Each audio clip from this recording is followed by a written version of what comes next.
Yeah. Looks like they back for a fifth season, man. Who that? Sports Roundtable. Who? SRT Crew. Whoa. SRT. They got that realness flowing in they DNA. Damn you lame if you ain't tuned to SRT today. HO got that payload when he say so. What you betting on? Don't get mad at me on fantasy. Break up Kyrie LeBron. I be smooth as sports superhero Hancock in the mix. Deal will roll tide forever. Real talk, you know who he gon' pick. See where I be with SRT. Behind the glass, that G Money. They with a strong, I never lose. 6-man elite, that's J Smooth. All you other sports radio shows is fake news. Believe it. Turn up your radios, cause it's time for SRT Radio. Yeah. What up, what up, what up? It's Sports Roundtable, and we're live all around the world on your virtual studios. And we come here today to take you around the world of sports with the SRT crew. I am your humble host, H.O. from Bankhead, and the usual suspects. I got Coach in the building. Coach. And my main man who be on Monday nights, who can talk hockey with the best. My main man Asa is back in the building. What's going on? Of DNA Sports. What's happening, bro? I'm good. How's everybody doing? Hey, Horace. Hey, Coach. What's up? Yeah, man. Hey, man. Tell Leon Draisaitl to go in that series, please. I'm tired of watching. Nolan's gonna win it. I don't want Florida to win nothing. Coach trying to get a little hockey talk in here early. Okay, Coach. Hey, it's going to be a rematch of last year, so Edmonton and the Panthers. But as we say down here, the South got something to say. So I don't know. And I was gonna start out by asking Coach if he can name a player from each team that's in the Frozen Four, but I'm not gonna ask now. I'm not gonna ask him that now. Man, I watch hockey like all of them. I've been watching hockey since back in the days of when the Red Wings were running things. Now they just an afterthought now. I don't know. Detroit, they might come up. Everything else in Detroit coming up. The Pistons looking good. The Tigers looking good. The Lions looking good. Yeah, Eiserman and Chelios ain't walking through that door, so hey, I don't know. So is the Dallas Stars the best team in Dallas right now? Yeah. Cause go ahead, Ace. Now I was gonna say everything good in Texas except for them Cowboys. Yeah, the Wings. Don't ever say that before Hancock get on him.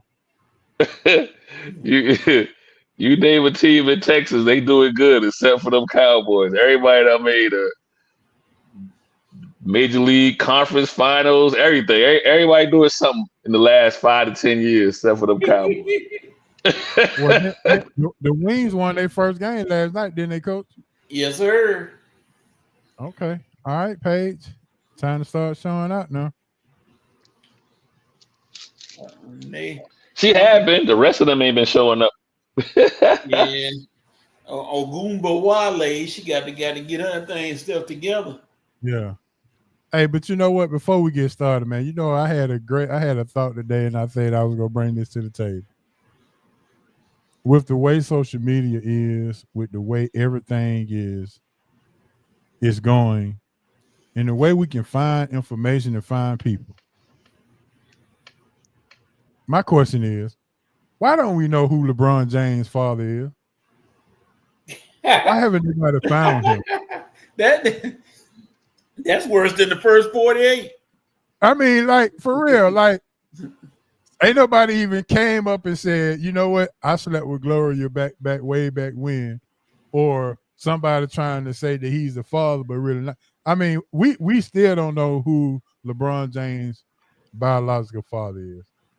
And in the day and age of investigation, everybody got a camera, and you can find anything with the phone. I'm just surprised. With that being said, is he alive? Well, you Yeah, I know, guess that's you, it. you, you know how they do on the first 48. If you want to find out, bring that Big Mac meal in there and sit it down. They'll start talking. They'll tell everything then. All right, shout out to Carletta. She said, "Hey y'all, how y'all doing?" Hey, Carlotta. Hello, But hello. when you want to know who is giving all this talent to this young man, like, wouldn't you really want to know who the biological father is? I mean, they kind of wrote him out, wrote his father out, and they didn't make any headway to bring him into the picture from day one. That's why Well, I asked. That's why I asked. Shoot, is he alive? well, I don't know. I But they mean, and make to a your they point, make a big deal about everything else. 22 years later, we haven't even asked. All right. Well, I just figured I'd throw that out I there. mean, now, yeah. I mean, You know how I do. We like to stretch them out a little bit. All right, man. We got some hot news. We'll talk Ant Edwards, Travis Hunter. We're gonna talk a little hockey. They got a new podcast for the Falcons, former Falcons receivers. We're gonna talk about that. Will Michael Parsons get paid? 7:45. We got old Bob coming on to do a Braves report, and What? What? Bob is back? yeah, yeah, Bob is back, baby. Yeah, so Coach, he's gonna have to talk me off the ledge because I'm always on his side. But when I saw that bullpen the other night, I'm just like, No. I'm done. Yeah, Raul Iglesias is going to lead the league in wins. I'm like, bro, this is absolutely horrendous. So I mean, maybe it's Bob, Bob, Bob happy that Seattle Mariners in first place, so he may not. I don't know. He may come with a little enthusiasm, try to talk our way. You just can't go to Philadelphia, and I can smell I can smell a Bustle Award coming up for the Uh-oh. Braves here pretty soon.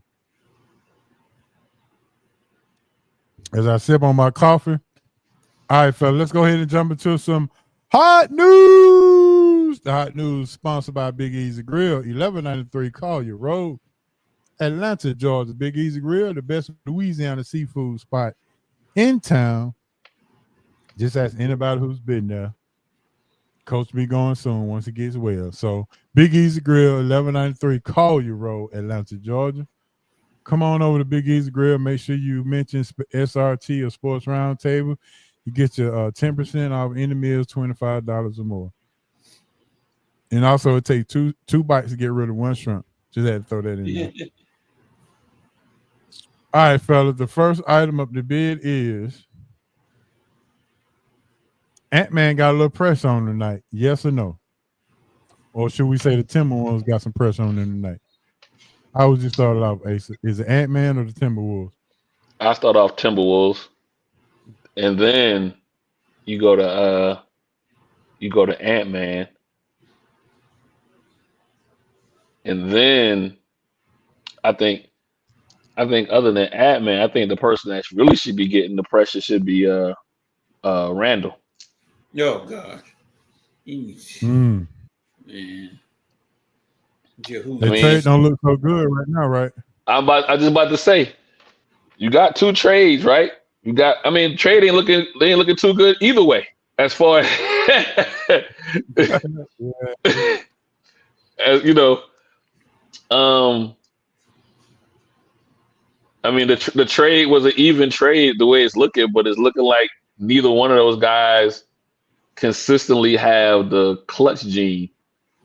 And with that being Randall, and then obviously talking about Cat in New York, consistently they have it from game to game, but consistently is what you know what I mean?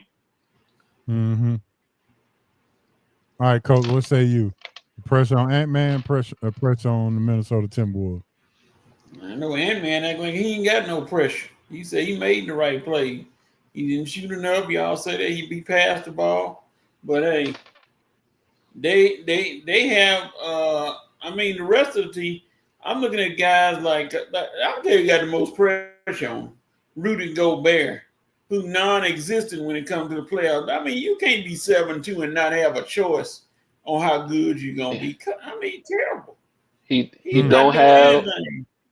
he don't have a post move, coach. He's never had one. That's why everybody was scratching their head when the Lakers let him score 24 or 27 or whatever he did. Like he I you know couldn't what I mean? believe that.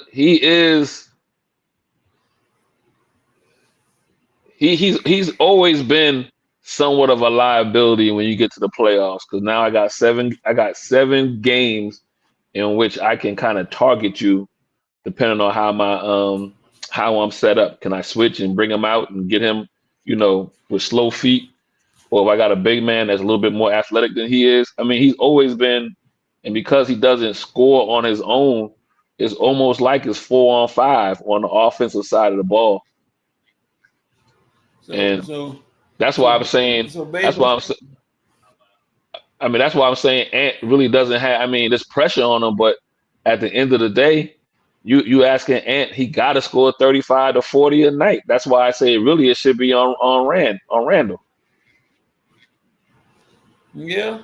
Well, you said he's a liability. That's got to be true because he showed lies on his ability. That's true. Just, I mean, playoff time, Gobert's a liability. It just is what it is. I mean, and this is his whole career. When Golden State was hot, they found out a way to expose him, where he almost couldn't even be on the floor when Golden State. This is when he was in Utah. So it's like wherever he's been, he's been an offensive liability. Yeah.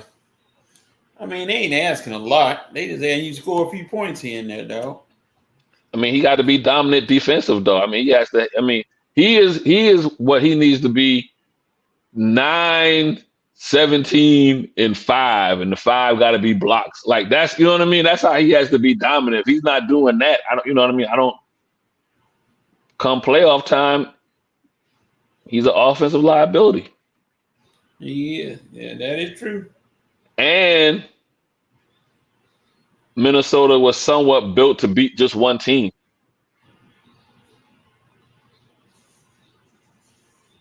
which was Denver. Correct. So I mean, they kind of a bad matchup when it comes to OKC. All the OKC bigs can kind of pull you out and then bring him out from away from the rim.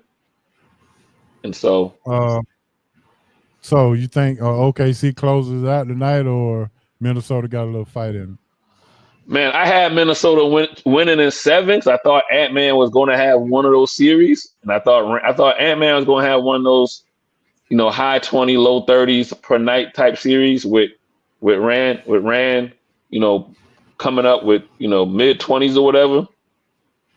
But since Ant-Man had 16 in the last game, and old boy had 5 points, I just I just you know what I mean. It's OKC going. To me, OKC is going to up 3-1. I don't see Minnesota winning 3 out of the next 4. So or winning 3 in a row, basically. I got OKC closing it out tonight. What say you, Coach? Who at home? OKC? Yeah, they go back to okay. Minnesota gonna win tonight.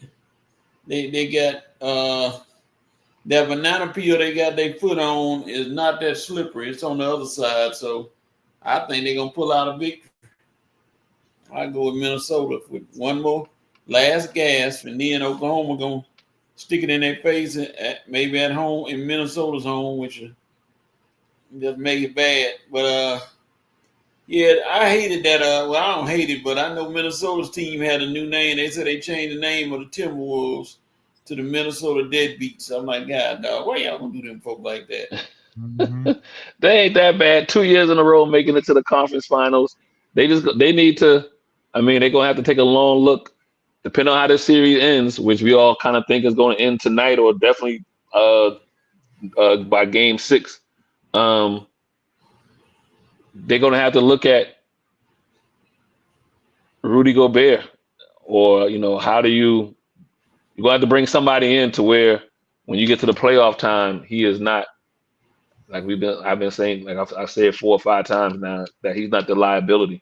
So I don't. All right, Asa, there's the chat on the screen for you. Oh yeah. I mean, funny how things change in 2 to 3 weeks. Because when Minnesota made the conference final, we were like, you brought it up, Ho. We were saying, man, who's won the trade? And everybody was like, so far it's equal. Mm-hmm. And now 2 weeks later, we both like, it's still equal, but equal in the wrong way. Yeah. Oh well. So tonight 8:30. I think it's on TNT. We'll see. No, it's on ESPN. ESPN got the Western Conference. Oh, okay. Yeah. ESPN. All right. Well, ESPN. Thanks for checking that out for me. Yes, sir. All right. Here's a touchy subject. After signing a $30 million signing bonus, or getting a $30 million signing bonus, Travis Hunter ties the knot with his popular girlfriend. Lean up. Mm-hmm. And so my question is, what's your thought? After signing a $30 million signing bonus, he gets married. No prenup. All right, Coach, what you got? I'm still trying to figure out why everybody's so involved in this young man's life. Well, I guess because they went out on social media and it seemed like they were so this and that, and then they talking about she cheated on him and all that. But I'm like, both of them are young kids. And everybody predicting gloom and doom for this marriage. It's going to be over in 2 years. Oh, no, she going to wait till he sign his big check. Then she going to divorce him. She going to do this. She going to do that. I said, well, nobody is criticizing any other marriages. All these other marriages that happen, ain't nobody jumping on them. There's been some marriages going on, but let them kids live their life. I'm not concerned about it. I wish them well. I hope everything works out for them so they can stick it in people's faces. A lot of people just say, man, call the boy a fool, a dummy, and everything. They done forgot about he can actually play football. It's all about the marriage right now. That's all they worried about. I'm like, both of them. He must not have been listening.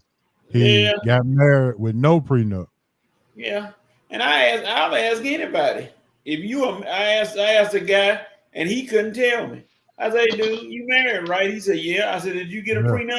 I ain't heard from him since. So I'm like, why you not digging? Before you go, Asa, my main man just popped in right on time while he was in the back office. We talking about Travis Hunter and getting married. A signing bonus of $30 million. Oh my God! Look at him. My main man. He weaving. Oh Lord, he came. What up? What's happening? Gonna be a good night. Gonna be a good night. Yo! Listen, we were just talking about Travis Hunter and signing bonus $30 million get hitched, and Coach said folk need to stay out of their business. So before I go to Ace, I'm gonna go to you because I know you was in the back listening. So I'm gonna see what you got to say on this. Right on time, because you smiling and ready. Hey man, what up, crew? First and foremost, What's going on? What up to what up to the residents of SRT? Missed y'all, but hey man, y'all need to leave that. I'm with Coach. Leave that goddamn man alone. Like if he want to be a simp, let him be a simp. Like the world needs some simps, right? So if that's what he want to be, man, you know what I'm saying? Like if he want to, let his girl give him piggyback rides and all that type of stuff, like, you know what I'm saying? We good with that, right? But it just is what it is, man. Like Travis Hunter is one of those dudes who he's wholesome, if that's the word I want to use. He's wholesome, right? I don't know how many experiences Buddy had in his life, right? And him doing this, man, let him know he love that girl. Hopefully she love him just the same, and they have a happily ever after. I ain't here to judge nobody about what they do in their personal life, but bro, if you gonna be that type of dude, man, keep it private. You know what I'm saying? Like, you know what I'm saying? Keep your baby oil in the bathroom, bro. We don't want to know all that. But I think they TikTok gone to them. They can stop doing TikTok now. They got 30 million. Oh, you know what I'm saying? Like, nah, she's smart. Like, she's brilliant. 30 million and a baby. Yeah, let's go. And a ring. Like, your boy got married to her as soon as he could. Like, I didn't even know they were planning a wedding. Like, they just popped up and did it, right? And then the big thing is, and you know how I hate these sports dudes who have sports platforms who are now turning into TMZ or Say Cheese or the Shade Room, i.e. D Rich TV. I don't know if y'all follow him. He done turned into a total TMZ type dude, right? And I get it, but man, let that man be him. Just let him be. Exactly. Thank you. All right, Asa, what you got? So I think we all gonna be 3 for 3. He has had these last 6 months. It should be a book for him to win a Heisman, get drafted number 2 overall, and like I said, now married and have a baby on the way, sign a $30 million contract. But from where he came from to where he's at now in the last 2 years, this should be on Disney. This is some, this is literally some Remember the Titans type, you know what I mean? They should do that. Like, hopefully somebody in his camp should be like, hey, we need to do some sort of documentary about you and your path in these last 24 to 36 months that he's gone on. So I start there, like Coach said, and D Will. I mean, it's football, right? So I mean, how many? Like, I'll compare him to Reggie Bush, and the reason why I'm saying that, Reggie Bush came from a pretty stable background. You know what I mean, as far as family life and I'm not saying he came from money, but from a stable background, they were doing okay. I don't think that's the same for, this is the first time we've seen someone go from HBCU to D1 to Heisman to number 2 draft pick. We've heard about these stories in the NFL. We've heard about the Too Tall Jones and players that have come from HBCUs and made it to the Hall of Fame. I don't know if there's a story that we can say from HBCU to D1 to Heisman to NFL that we've all been able to grow up and see. We've heard about it, but to see it. So, I mean, hey, even if this marriage, and I don't wish him no ill will or whatever, even if it crashes and burns, he still has had a hell of a last 24 to 36. You know what I mean? That we all wish we had a 24 to 36 month run like he's had. So I tip my hat to him. I don't have any I'm like, yo, I don't have any I'm not gonna be that echo in the chamber wishing them ill will. Yeah, get off. Now I will say this though, since you did put it out there since you put it out there in the public, you're gonna have some opinions. Coach, the gentleman you asked about, did he have a prenup? The reason why he couldn't answer it, because prenups ain't for everybody. Ain't nobody fighting over Ain't nobody gonna be fighting over 50 grand. The courts ain't even gonna be fighting over your $100,000 that you make a year. Courts is not even go. When you go to court or go to make a prenup, like prenup for what? You don't have enough to fight over. You want to give away your Nissan Altima? Yeah, you know what I mean. Hey, listen, you want my 2015 car? You know, like the assets aren't there for most people. So there's no need to have this conversation about a prenup, right? But now for him, 30 million, you still need to protect yourself. So I will say that. I will say he needs to protect himself. As much as I wish him goodwill, there's still that opportunity for things to go left. Because they are young. Whether they're young or old, is the opportunity for things to go left. So you want to protect yourself, protect her, however you write that up. But those things should be private though. And I think that's the problem with most of society now. We do too much in the eye of the public. I feel like some of our wins should be quiet and some of our losses should be just as quiet. So, but. Oh, I done figured it out now. I see why you so happy tonight, Asa. Why? Yeah. Don't say it. I know what you finna say. Who cares? Who cares? Yeah. He got an NBA guy coming back to college. Yeah. If he was no, I will not let you do that. If he was an NBA guy, he would stay in the NBA. He's not an NBA guy. That's why he's coming back to college. Oh, okay. Well, Hey, Joe, I was gonna be like, yo, I was gonna like shout out to the SEC for like putting 15 teams in the college baseball tournament. I was gonna leave all that other stuff alone. No one cares. That's a good way to get back. That's a good way to get back to the house. Go through the pathway. Good job. Hey, but listen, I'm gonna to keep it 100 though. Tahad Pettiford coming back to Auburn moves the needle in college basketball.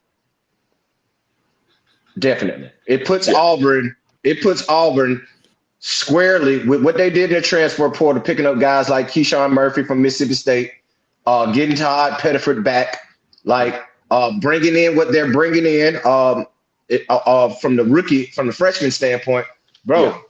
That's going to be a really good basketball team, man. I think they got 3 top 100 kids. Simon Walker, the white kid here from Huntsville, Alabama, played at Huntsville High, 6'5", knockdown shooter. Is a Bruce Pearl type of guy, right? He's a winner.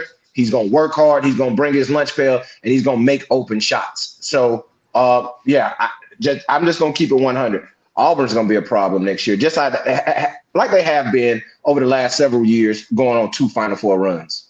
Yeah, we're gonna worry about baseball right now, though. I'm hoping the baseball team make a little run. You know what I mean? We'll get to the hardwood, but let's do the diamond. This is our priority right now. Okay. But before we go to the hockey thing, I'm gonna let Asa talk about a little hockey. Him and Coach can have a little back and forth about hockey. D. Will, I started off the show with something that is something that I found very, very unique. In today's world, in today's climate, we're able to find, search, and find people and find anything we want to find. I mean, everybody got a phone, a tape recorder, or a video recorder. Any information we need to know, we can find in today's world. And it just dawned on me that after all these years, we still don't know who LeBron James' father is. Damn. Like, we don't know where he is, who he is. And I was just like, well, who gave this man all this talent? I just need to know. I just want to see him and see if he looked athletic and I just wanted to know. Because I'm like, you know what? I don't even know who he is. Hey, and I'm not trying to be funny, y'all. Don't think I'm trying to be funny. LeBron probably don't know neither. Well, Listen, I asked, was he alive? LeBron mama don't know. I'm sorry, but I'm just saying they might not. Like, it's very possible that she could be like, so and so could be your dad. I know. That nobody just came up and said and tried to be the daddy. Like we got the scammers going. Oh yeah, for sure. So you know what? So as you asked that before we came on, HO. As I think about it, man, there's one thing I don't think we give LeBron and his team, or all of them, Savannah, his mother, all of them, for the most part, I don't think we give them enough credit, or at least maybe the general media doesn't, on how tight they keep their. We just talked about social. We just talked about private information with Hunter, right, and everything being out and out.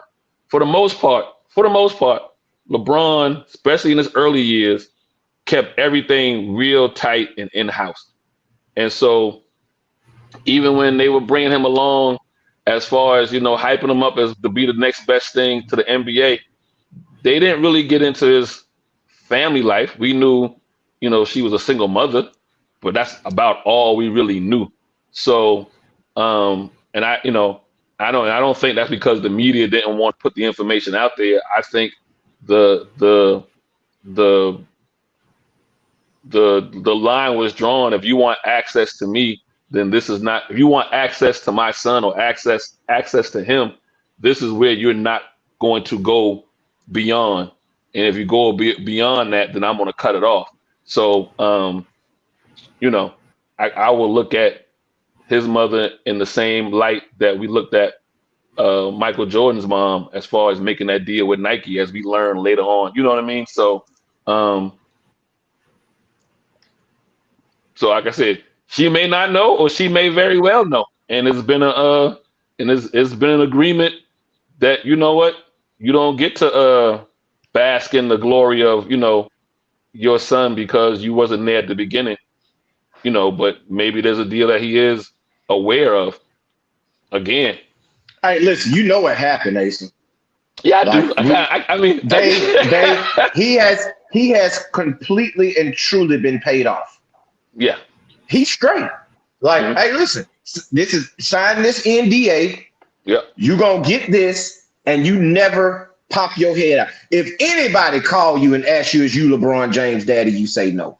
Yeah, like, I agree. LeBron James has miraculously been in this era of media and social media. He has miraculously stayed out of the limelight. Nothing that has ever happened to LeBron James has ever come out. Nothing, ever. Yep. And in today's climate, that's impossible. And you ain't gonna sit here and let me think that LeBron James is damn Jesus Christ himself. No, he ain't perfect. I think the one time it came closer, they first going to the first Olympics that they went to, and you kind of heard stories about them acting a little bit wild at the at the whatever, the barracks, or where everybody, you know what I mean. I don't even think he was married then, though. I get it, but I mean, you heard something and it got real quiet, immediately. It got right. So he is just, to your point, he has, I don't want to call him Teflon or whatever, but he has navigated the minefield exquisitely for 22 years. Yep. Or I'll go even to high school. So, just call it what it is. Just line them up like they did on Life, and let one of them say, "I'm the pappy."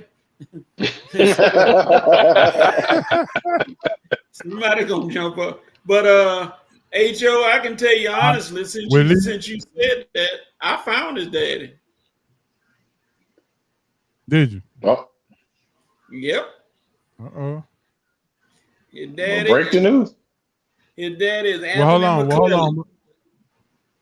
Well, before you do that, let's do this. Speaking of LeBron stopping, I got an NBA question of the day, and that's right on time. The question of the day is, who has the best hush team? LeBron James, Michael Jordan, Russell Simmons. Oh, Russell Simmons ain't got it. He ain't in there. No, he had to leave the country. Yeah. They snitched on him. Yeah, they stitched on him. Yeah. Who was the second person? I said what Diddy should have did. Yeah, Diddy should have did it. Who was the second person, Big H.O.? You said Michael LeBron Jordan. and who? Michael Jordan. Michael Jordan in the street too. All his business in the street. Oh man, they got him Yeah. gambling. He cut everything. Yeah, he went to baseball because of all that. Right. Like his daddy dead because of all that. Like, come on, man. Yeah. Ain't none of them dudes touching LeBron. All them dudes, business was in the street. Only thing that ever touched LeBron, and it wasn't directly LeBron. His the mama. only thing, that's it. When the Delonte West, that's the only thing. And listen, LeBron nipped it. Listen, you know when it happened. When LeBron was coming down and he was in the game and she jumped up to say something, he was like, sit your ass down. Sit your ass. You never heard another word from his mom. That was probably the first time LeBron ever talked to her. Like that was during the game. And he told her that, and you never heard another word about Delonte West, and you never heard another word about her, ever. Yep. They even stopped covering her. She was no longer the center of attention during all his championship runs after that. After he told her to sit down, LeBron's mom disappeared from the limelight. All right, it's time to get into the hockey, and I'm going to bring my main man Bob on before we do our Braves report. So, all right, Asa. You can go ahead and start the hockey off with the frozen. Oh man, it's about to be a repeat of last year. Edmonton and the Panthers. They both are up 3-1, but Florida's been dominant all the way through. It's even just the beginning of the series. I mean, beginning of playoffs till now, they've been dominant. Edmonton needs to end it tonight as well because they already got a couple of injuries of some front linemen. So you don't want to go any further if you don't have to. But I think both teams are ended this week, and they'll be playing for Lower Stanley. What's the day? Wednesday. I think if they both ended, I think game one probably be like Saturday or Sunday. All right, Coach. You said you don't want Florida to win anything, so. What you got on this the Frozen Four right now? No, sir. I'm going with Edmonton because I want Edmonton to come back and win. I like that. They got a nice little group with Connor and Draisaitl and Kane and all those guys. I think they can win it. Florida, it's amazing that a Southern team is dominating hockey. That's what's really amazing. The state of Florida, Coach, for the last five, it was Tampa Bay Lightning from right before COVID, through COVID, till about 21, and then since then it's been Florida till now. Florida took the reins from Tampa and has been running it since. On pace to maybe go back to back. I grew up in the days when it was New York Rangers with Messi guarantee and he won, and the Red Wings and those teams. Then Colorado had a brief little spurt where they started winning because they tried to get it for Ray Bork, tried to get him a title, which they did. And the Southern teams were just in it to be in it. And then now, like you said, the Southern teams have pretty much taken over and gotten their players and hey, what you gonna do? You can't stop. You ain't gonna stop us. So part of that reason, Coach, is one thing is you've now thinned out the competition because Florida, Carolina, Vegas won back to back, but all those teams are expansion teams. So when you kind of thin out the competition, now it's upon how do you build a team? And so you see these organizations when they come in with the brightest minds on how to build a team. And some of those individuals come in from the collegiate level. So, it's a combination to me of those two things on why why you're seeing the Southern teams or your out West teams, recently come in and dominate because you're older, your mainstays, your Boston Bruins, your New York Rangers, those type of organizations, they kind of stuck in their ways a little bit as well. So, they go about their draft, they go about how they build teams from the late 80s and early 90s. That's not how teams are kind of built. That's not how teams are kind of built anymore in any sport, whether it be baseball, football. You got to be able to you're seeing it now in college. You got to be able to put teams together quickly, dismantle them quickly, and then put them back together quickly. So, some of those original teams, to me are kind of stuck in their ways as far as how they build teams, and that's the reason why you're seeing some of these, expansion teams. And real quickly, Florida has that wall in net with Bobrovsky, not Bob Lancaster, but Bobrovsky. Oh yeah, stone everybody with now they shutout. So hey, yeah, they all get a Russian. They get a Russian goalie real quick. You get you a Russian goalie and ride it for about 3 or 4 years, you'll be okay. Word on the street was that Coach and Lord Stanley were childhood buddies. Yes,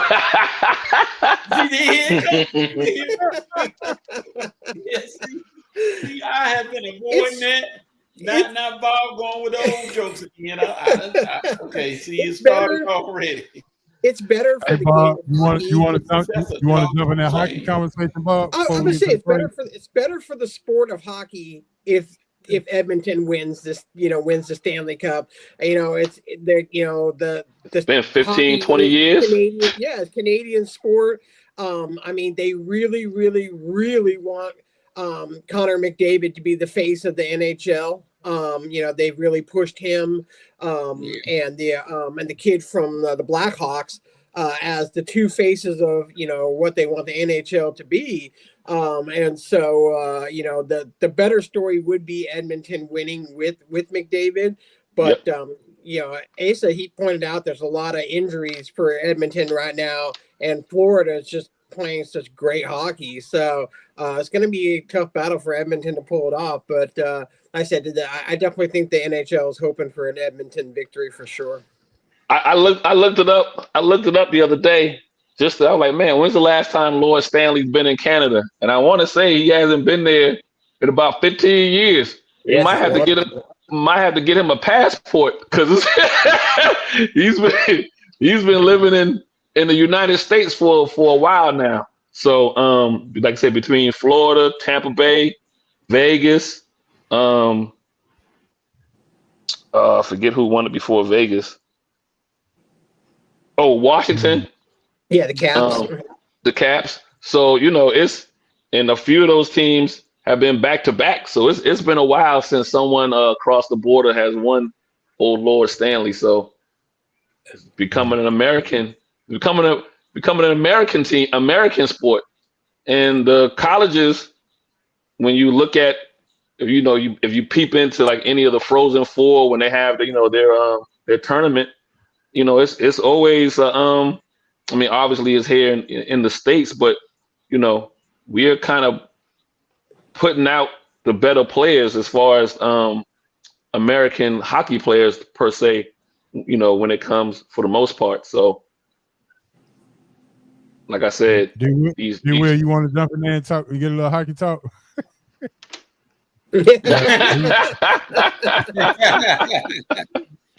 I'm good. You got to sit down and watch a game or two, man. You got to watch a game or two. Hockey is definitely better in person, though. It is the funnest sport to watch in person. And I'm a football fan. I'm a football fanatic. I've been to many football games, but hockey live is as good as it gets. I'll pass on that, fellas, but I thank y'all. Yeah. All right. Speaking of ball, let's talk a little baseball. As the Braves report is about to start with Bob Lancaster. Bob, Coach has been preaching to us on this show. Let's wait till Memorial Day, check the record, and then we can talk about how bad the Braves are, how good they are. Well, Memorial Day has passed, and we are still 9.5 games out of first place. So I'm still, like my post last night, the worst bullpen in the league, and I almost told Spencer Strider that he should have just sat out another year because he I just think don't have it right now.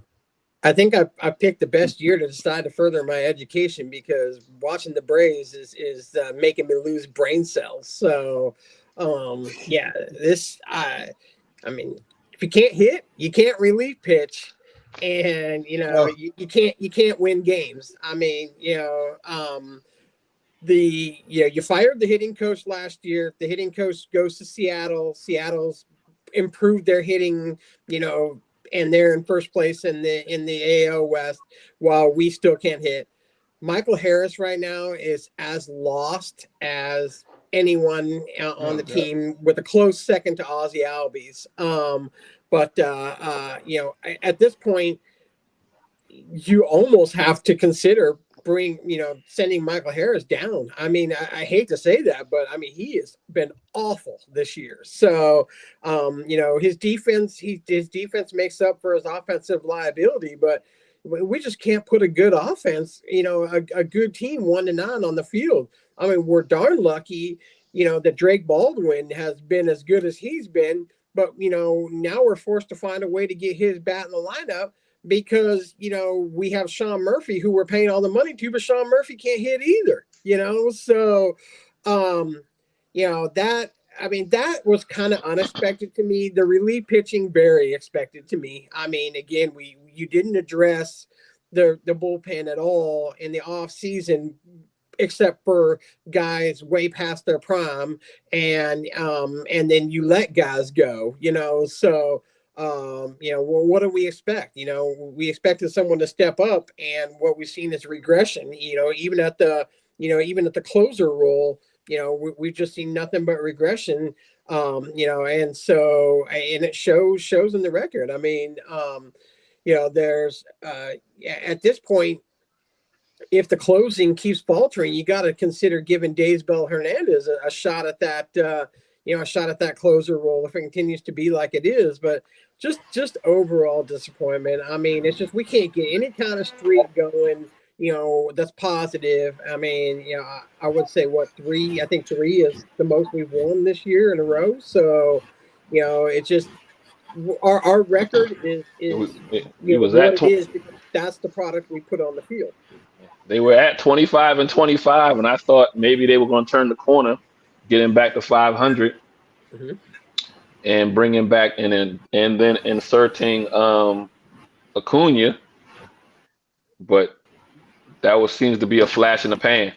Well, I mean, again, if you can't put any runners on for Acuna to drive them in, two monster home runs, both solo, so nobody for him to drive in, and then how worse would it be had our starting pitching not been as good as it's been? I mean, AJ Smith-Shawver is, right now the leading contender for National League Rookie of the Year. Him and Drake Baldwin right now are on the betting line, the top 2 guys in the NL for Rookie of the Year. Chris Sale's been as good as he always is, striking out people, but just getting no run production. And then, now we have, we're finally getting Strider back, which is nice. So, but, it's hard coming back from injury like that. And then, getting your ground and then getting hurt again and having to rehab that back. So he's definitely not at full strength or anything yet, but it is good to have him back. He's such a good pitcher. Schwellenbach has been good. He's been, staying in that right around 3 ERA and stuff, which is decent, and much more than what you could ask for a guy that really should be our 3rd or 4th starter, but has kind of had to jump in the number 2 role behind Sale. So, we've dodged injuries. We're getting guys back, but it just don't matter if you can't hit the ball. We could have everybody in the world, but if you can't put the ball in play, you're going to lose 2-1, 3-1, like they are every single time. What about how much pressure is on AA this year to try to survive the season? It's hard to tell because again, we're not getting the whole story from him on whether or not he was handcuffed this year in the off season. No, knowing the moves that he's made before, I just have a hard time believing that he's not towing the company line. That he was not handcuffed because he makes the moves that needed to be moved, that need to be made before, and knowing that they were in the second tier of the luxury tax, and them, the Braves don't want to go into the third tier of luxury tax and take away from the money that complex and that team is making, making Liberty Media. That's the thing that Braves fans got to understand. We're now owned by a corporation. We're just a blip in that company. They're an asset. That's an asset to them. So all they want to do is have that asset make them money. They don't care whether or not it's a winning ball team or not. They own Formula One racing. That's their baby. This is minute compared to Formula One. So as long as they can show a profit from the battery, and the battery's making so much money that anything that comes from the stadium revenue is just bonus. So yeah, those houses, those condominiums and stuff there, that's what's making Liberty Media money, not the Braves and a $28,000 or 28,000 seat stadium. So yeah, it a lot of people just like they need to spend. Yeah, they need to spend, but those days are over. It's not Ted Turner running the show no more. So that's what we got to live with. Could the Braves be up for sale anytime soon?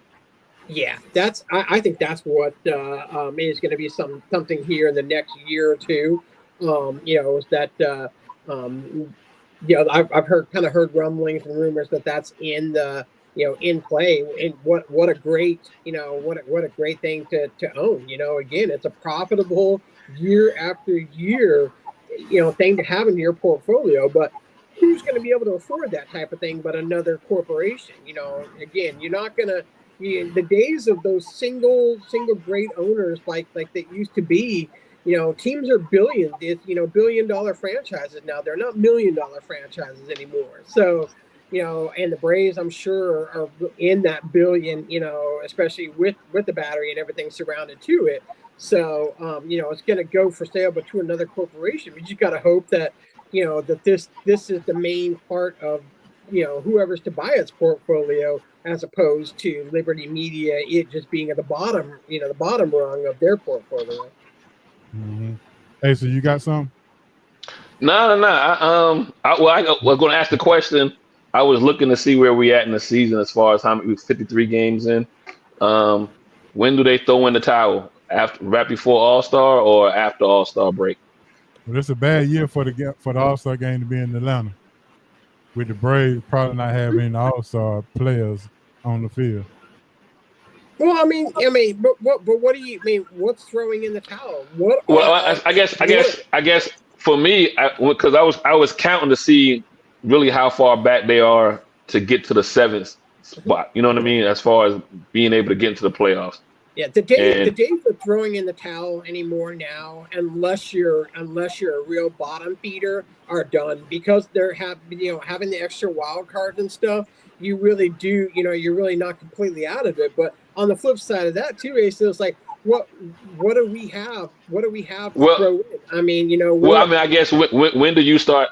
I guess my throwing the towel is, when do you start trying to see what do you have in the farm system? When do you start calling people up? I don't want to call it losing on purpose, but when do you start finding out what do you have and calling up some people who may not be exactly ready, but you're going to call them up anyway to see what you got? That's the problem, though. We've ran that farm system dry, and that's why, we've ran out of the guys to bring up. There isn't anybody, that's, right now, our best prospect in AAA is Craig Kimbrell. That's our best asset in AAA, and he's not up. How he's not up, I don't know. He's pitching really well down there, but we don't have. Hurston Waldrop maybe would be a guy that would get a call up. But he would be there now. It's just there's just not that. Look at what's being presented on the roster right now. and and most other teams you would say, hey, there's got to be someone better in AAA than what we're presenting on the field right now, but there just isn't. I mean, our guys now, as we rebuild this system, we got to look at Rome. We've got to look, at rookie ball. I mean, AA and AAA are just bare bones minimum. I mean, I think this year we did improve a little bit, but I still think we're the 6th worst minor league farm system in baseball right now. So we just got a lot. We got a lot to go. Those guys that made up the greatness that we had in the farm system, they're all up and they're all not hitting. I mean, so if anything changes to be made, I just, in my gut, I just feel the end is near for Brian Snitker. I mean, definitely after this year, there's no way he's retained this year. I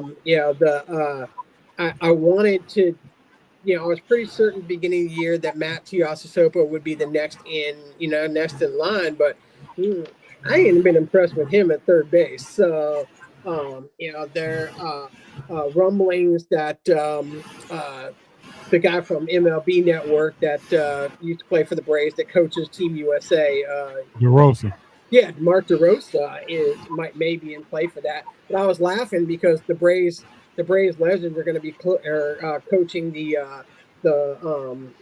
Futures game, and I looked at Chipper Jones and Chipper Jones managing, and then you got Fred McGriff coaching and all those other. Maybe they ought to keep that coaching staff here after the All-Star break and see what happens from that. But it just. We are where we are right now. I mean, again, we had an incredible run, but if you rely on your farm system, but then don't make improvements around that, and with Acuna being out, we failed, in free agency because our one big free agent decided he wanted to use PEDs and cost us 80 games right off the bat. So, so if you look, that just means you made 0 free agent moves, big free agency moves. So you look at the trade market right now, and there's nothing really out there that, I mean, Luis Robert, but I mean, he's just average too. He can't hit either. So there's just not that big improvement. And we don't have the guys unless you're going to move an Albies or move an Acuna or move a Riley, move a Matt Olson. Right now I would say our best trade chip is Drake Baldwin, but I mean they're probably afraid to move him now because catching can't hit. It's just bad all the way around.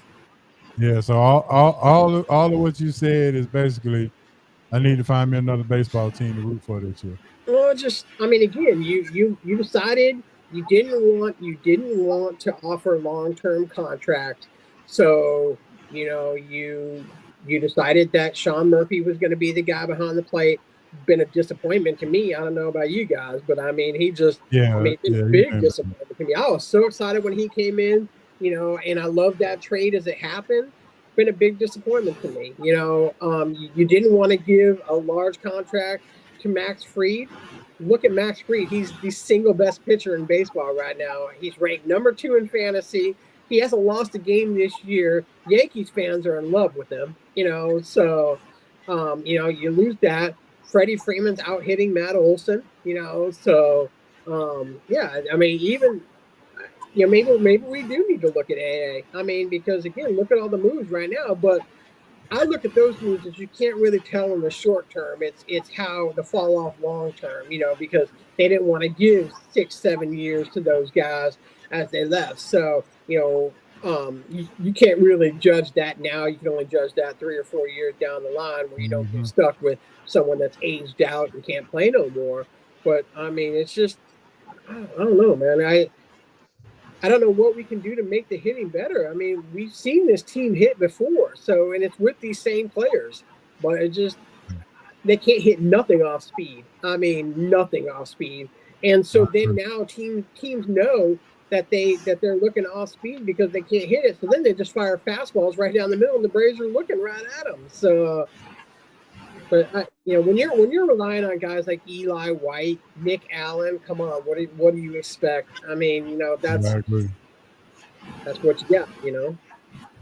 All right, Bob. I appreciate you coming on, man. I got my young buck finna come on. We finna go to our roundtable discussion. So, I'm gonna keep my fingers crossed, Hopefully Bob. next time I talk to you, it'll be better. I'm hoping maybe after the All-Star game and we get this thing going, that the train rolls around. I've seen the Braves turn it around before, so I ain't giving up yet. But man, something's got to change and something's got to happen quickly before we completely out of it.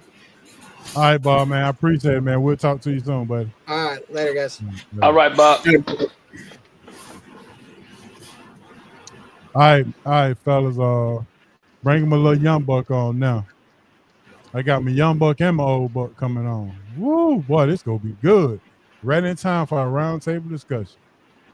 Bam, bam. Woo, woo. Yes, sir. Boy, we got the show in tonight, man. So first of all, welcome back, Hancock in the building. Yeah. What's up, fellas? What's up? What's up? What's happening? Superhero. So look here. I see you, Weezy. What's up, fellas? What's up, Coach? So Hey, so what's happening, man? And look at the blast from the pad. My man Jesse. What's good? Yeah, that's the weekend right there, baby. Look here. So I'm in I know that's right. I'm in this group, right? And they say you have to reach out to somebody that needs a push in life. So I said, let me check my phone. Let me go through this, and something hit me, and I said, let me give Jansen a call and see if I can get him on the show, put him on, and make sure that he's still doing the right thing and all this other kind of stuff. Jansen, y'all was our SRT's first intern, and he's doing big things right now. So I want to make sure he's still doing good. Jansen, welcome to the show, bro. What's happening? What's up, y'all? Appreciate y'all having me on, man. What's going on? Hey, man, you bring I'm dinner? excited. I appreciate it, man, and thank you for reaching out. And I'm glad to connect. And Yes, sir. I'm ready. Absolutely. Well, Yeah. I know I probably picked a bad night because the Knicks are down 3-1, but we're gonna talk about that. But first, we got to get to this. And Hancock, I know you knew all aboard. We didn't get this we didn't get to this in the hot news, but is Michael Parsons go surpass Myles Garrett and getting his money, and when is that going to happen? Well, I mean that's the nature of the beast, man. The next one up gets the most money. That's just the way it happens. Whether he's as good as Myles Garrett, that remains to be seen. I think they're both kind of excellent pass rushers, whatever. But to me, Garrett is the edge. He's the better player right now. I don't know if he's a better player. I think he's been the most consistent. So, but as far as the money situation, next in line usually gets the money. So we'll see what happens. Cowboys could have circumvented this if they had paid him early. And this is Jerry's thing. He does it all the time. He did it with Dak. He did it with CD. Now he's done it with Parsons. I mean, it's just the nature of him doing business. I don't know, man. I don't know what the thought process is in that, but it always seems to add more dollars to the bottom line every time. But look, I just want to monopolize one thing. I'm gonna try not to get choked up. But last week I went home for my father. The city of Memphis has honored him with a street change. They've named the street after him that runs along the school. His football record, he's a high school football coach, football record for 17 years. Excuse me, man, I'll get choked up. Take your time, bro. 17 years, 101 and 17 was his record. Wow.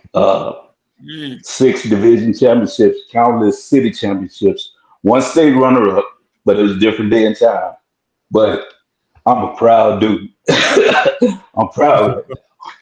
Yes, sir. And I'm full. Yeah, So, man. That's y'all excuse me. But that's a big honor. We gotta get Pop on the show, man, to talk about that. Yeah, we gotta get Pop. We can move on. To get a We can street move name, on. that'd be, I mean, that means you did something right. You know, Hey, I know they'll be making a street out to eat it soon, but it's okay. We're moving on. That's secondary. Congratulations. Hey, congratulations, man! Because one thing that I've been a part of in my media journey, when I wasn't doing sports for a while, and I was doing sports, but I was having to do regular media also. I was able to cover a couple street changes, and to see the process that it has to go through to get a street changed, to get that name changed, because it's just not in the city. You got to go on the world map, right? So like to the red tape and the process, man, to get that done, you really had to have done something special, man. So congratulations to your pops, man. That's a big accomplishment. I appreciate it. Thanks a lot, G. I appreciate that. That's big. That's big. All right, Jansen, I'm coming to you, young buck.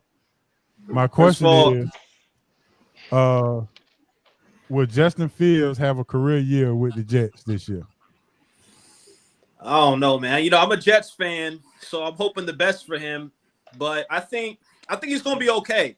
I don't think he's going to be outstanding, like top 10 quarterback. But I think he has potential to be maybe top 13, top 14. I think he could show people and his haters and naysayers out there that he could be productive. He can make big plays. I thought he made big plays in Chicago. I thought he did some positive things there. So I don't think he's going to be like all world. Like you're going to look at him and say, wow, he's Pro Bowl caliber. But I think he's going to be productive. Okay. Jansen, I got a question. Yes, sir. I'm proud of you because I sound like the teams that you like have really been struggling for a long time, and I know that takes a strain on you. Damn!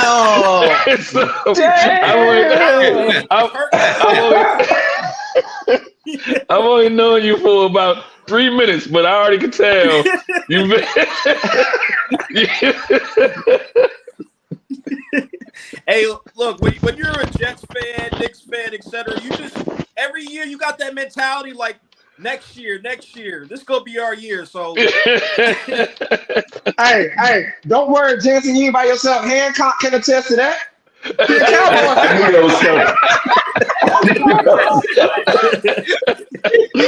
feel bad. You ain't by yourself. Hey, Asa, stop laughing. Asa, stop laughing. I know. You're an Auburn fan. So hold on. Listen, we've had some recent victories. Now I will say, being a Washington Commander fan, I was right there on the brink with them Cowboys fans and them Jet fans. I was on the brink of divorcing. You know what I mean? But I get it. It's a struggle. That's why I'm proud of you. All right, fellas. Hancock and Jansen, y'all got in a little late, so I'm going back. So we're in our roundtable discussion now.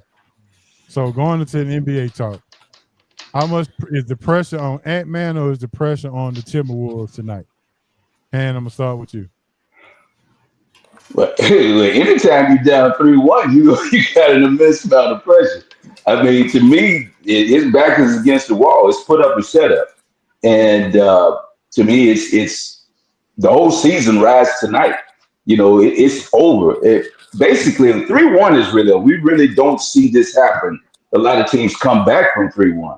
So, yeah, his back is truly against the wall. I think when you look at it, without a doubt, OKC has it all in their favor. They got a home game tonight. Even if they lose again, they got the last game at home.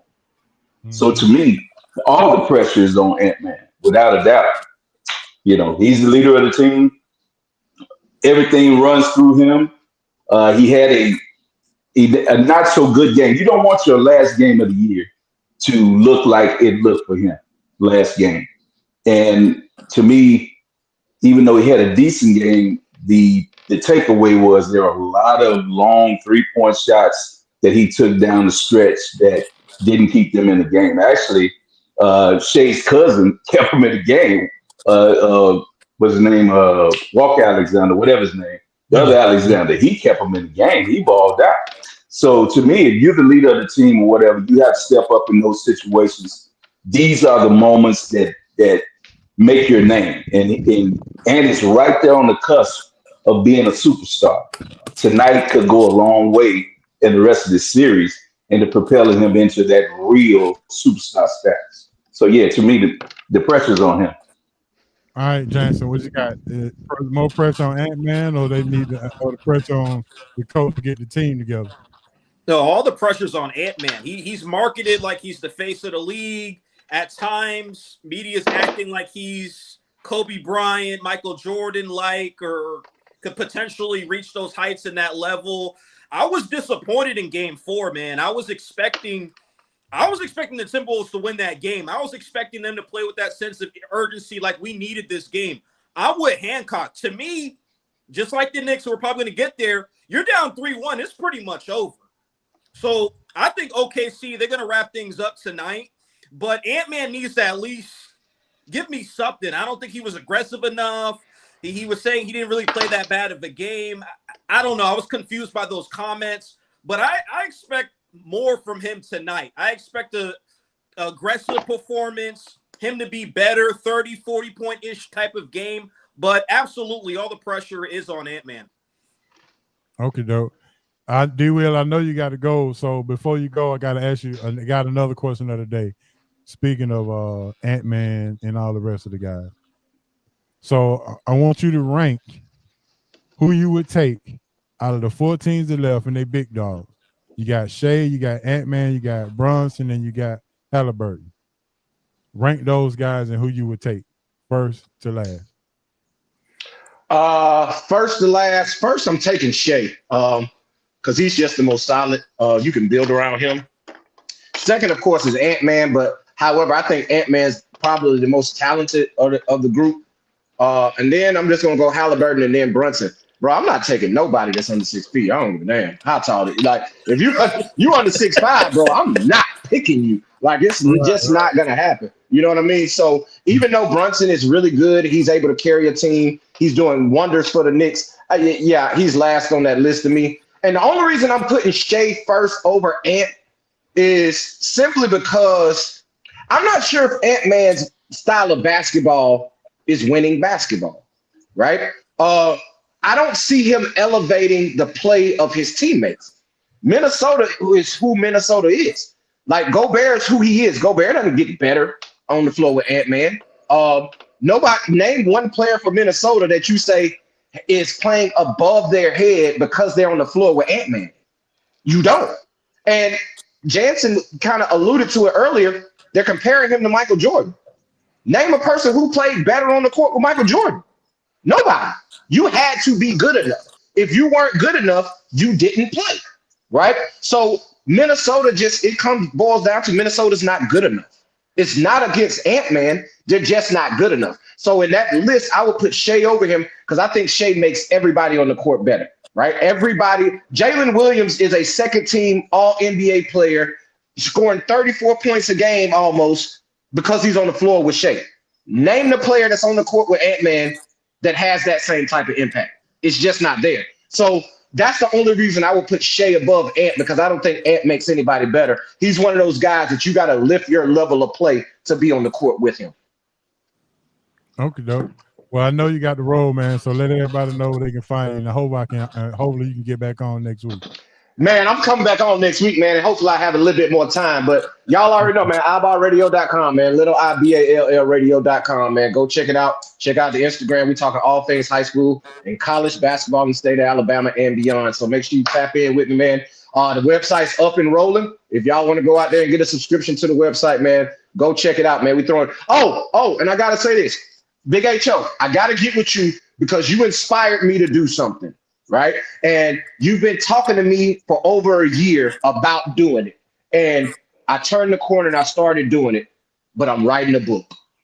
My man. I'm writing a book. Right. It's called No Hype, Just Game, the Eyeball Radio recruiting resource guide. Man, we're breaking down everything from the top to the bottom when it comes to high school and college basketball recruiting, man. It's going to be the guide that everybody needs to see. If you got a kid out there that aspires to play on the next level that's in high school or middle school right now, this book will be what you need to guide you through that process, man. So I just want to shout you out for giving me the inspiration to do it. And, man, I sat down and knocked it out, man. And it's hopefully be coming out before August. And look, make sure you go around and get those voice interviews too and put it in the book. Oh, no doubt. Interviews, no doubt, man. Kids, yeah. So make sure you do Congratulations. that. Anything Congratulations, D-Will. Congrats, man. No doubt. Appreciate that, fellas, man. And like I say, man, I couldn't do it without y'all, man. I got my start here and we still rolling. So I'll holler at y'all. Oh, man. Y'all have a good Hold show. it down, D. All right, man. All right. All right, fellas. We're gonna break down the rest of this the NBA. So, Mr. Jansen, let's go ahead and go to the next game in the Indiana Pacers series. I know it's gonna be tough, so I'm gonna let you go first, so you can go ahead and get it out.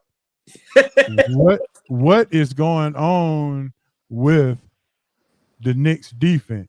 That's all I can say, and that's all I can say. But then Halliburton is still pissed off from the Olympics because they didn't play him enough. So tell me how you seeing this series and what's been going on. It's just, to me, and you probably could speak to it too, the Pacers just have the Knicks number, man. I don't know what it is. Like last year, it's like when big moments happen, the Knicks just don't perform. They just break down. They're just not hungry enough. You know what I'm saying? Game 4, again, a key game, just like the Wolves. They needed to win that game, and they just didn't. And we're not getting the plays when we need them late in the game. And then sometimes we're starting off games not strong, not doing what we're supposed to do, not coming with that energy, not coming with that aggression. To me, the series is over. As a Knicks fan, we might take game 5, but the series is going to be over in Indiana. I don't know what it is about the Pacers, man. It's just, that's not a matchup for the Knicks. It's just not. Last year, a lot of Knicks fans, and maybe we're just delusional New York people, right? We're thinking we're going to go to the Eastern Conference Finals. This year, to me, I thought the Knicks were going to take care of this series. But losing the first 2 games, it just set the wrong tone. And Halliburton is just, he's amazing. And the Knicks, they just can't stop him. He's motivated. He's hungry. There's no stopping him. People called him overrated. Obviously, he's showing everybody he's not. So, I don't know. We just don't have that hunger. We don't have that dog in us. We're not playing like, okay, yeah, game 3, Cat, he did his thing in the fourth quarter. But that consistency, I just don't see that hunger. And I think the Pacers, they carry that chip on their shoulder. And that's why they played so well in New York, game 1 and game 2. Because us New York fans, we all that talking, we're so excited and hype. I mean, they're using that fuel. So to me, again, both series are over. The Knicks, I think, they'll take game 5, but game 6, the series is over. All right, before I go to Hancock, Jansen, some would say that Bronson had passed Melo in New York's pecking order. How did you feel about that talk? Man, I love Melo, man. I love Syracuse Melo, and I know you do. Melo's my guy, one of my favorite players ever. But I think so. I think Melo, of course, had more hype behind him. I thought he was a little bit better in Denver, actually. But I think Brunson, he might not have the same type of marketing as Melo. So a lot of people are going to view Melo as bigger than Brunson. But I agree. I think Brunson has surpassed Carmelo Anthony. I think that in the New York pecking order. I'm sorry, say it again. In the New York pecking order, he has. I think so. I think Melo name just rings because he's from the Baltimore area, and his name just rings supreme. I mean, it's just kind of easy to say Melo. Exactly. I think Brunson is. I would put him higher than Melo, but Melo got the pretty jump shot, and people love Carmelo Anthony. So in most people's head, and when we look back at it, it's probably going to be Melo ahead of him. But in my books, it's Brunson. Okay. All right, Han. Go ahead. I agree with Jensen. I still think it's Brunson. I think Melo's greatness is grouped from what he did in the NBA as a totality thing. When you look at their run with the Knicks, I don't think it's a comparison to me. Brunson to me has elevated his Knick tenure more than what Melo did to me. That's just the way I see it. And I think the fans of New York are going to see it that way also by the time he leaves. Jackson, as far as your Knicks, and I know you asked, I don't know if I'm going into what your question would be or is, big homie, but if we're Yeah, talking about the Knicks, I think you asked me about them. the game, the I think series, yeah. I think the problem with them, Jackson, is they're flawed at the center position. Uh, the value that you get from Mitchell is great on the offensive rebounds and things of that nature, but he doesn't give you the offense he needs to give you as a center. If he could command and give you a bona fide 15 points, you know what I mean? Like he's gonna get that putback. You can't foul him because he's gonna make 65 to 70% of his free throws if he was a threat that way, but they're flawed in that manner. So the point is, in key situations, they can play him off the court by fouling him. They can foul him and put him at the line, and they'll get a run. Let's say they hit a three, and they foul him. He goes 1 for 2. You hit another three. Now you're down 5. That's a 5-7 point swing. And what happens is that over the period of time, that mounts up. It'll hurt him. And I think that's just the only thing. If Mitchell, like I said, had any kind of offensive prowess, I think they'd be right there with him. I think they'd be right there with Indiana. But Indiana has a little bit more offense. They're more of a well-rounded offensive team. I don't think that, to me, when I look at fight and determination and grit and don't quit, the Knicks got that in bundles. They can go down 15 and they'll come back. Even in the game they lost the other night, they got it down. But then once they made that run, Indiana still made a push because of the offensive side of it. And eventually the Knicks just don't have enough. I don't think they have enough offensive power. They rely so much on Brunson. He's a ball stopper. His best ability stops the ball. There's no movement. And then what happens is the ball gets kicked out to a desperation three for like Mikal Bridges, or you see somebody else in the corner taking the OG taking a deep jumper or something like that. And I just think that offense is just not conducive to winning the championship. And the thing about Cat is just so reckless. A lot of the fouls he's getting are just dumb. It's just swinging his arms and grabbing people. And let's say you take 2 of those fouls away, then you don't have to penalize him by putting him on the bench in crucial situations. So I just think that he has to be smarter. And, there's nothing they can do about the center position. They are what they are right now. And now they may need to address it in the future, but I don't know how that, how that looks, how you move Mitchell and find somebody else or whatever. To me, in this NBA, you have to have a center that can somehow space the floor also, and he doesn't do it. Hancock, you said something a few minutes ago as far as not going to be able to win a championship the way they're set up. And I think some of that is coaching. In the Knicks' last 2 good coaches coach a style which I don't think will ever win. Well, one didn't, and I don't think this one's going to win it either. Is Mike D'Antoni was all basically run and gun, and that flamed out. And then Thibodeau is, I only play 7 guys all season. And so that part too. So you don't know you when it gets to playoff time and somebody gets hurt or somebody gets in foul trouble, you haven't put any confidence in the other guys on the bench. You don't know what they have. You don't know what they can do because you haven't tried it all season long. I went to the Knicks Hawks game here toward the end of the season. The Knicks were up by 30. You know when Thibodeau decided to bring in somebody from the bench? He 2 minutes left in the game. He 2 minutes, yeah. He literally he did. And we in the crowd. and we making bets on the over under of when somebody gonna come in. And so and he did this in Chicago. He wore Rose to the stem. You know what I mean? Like, so I don't think his philosophy of coaching will win a championship.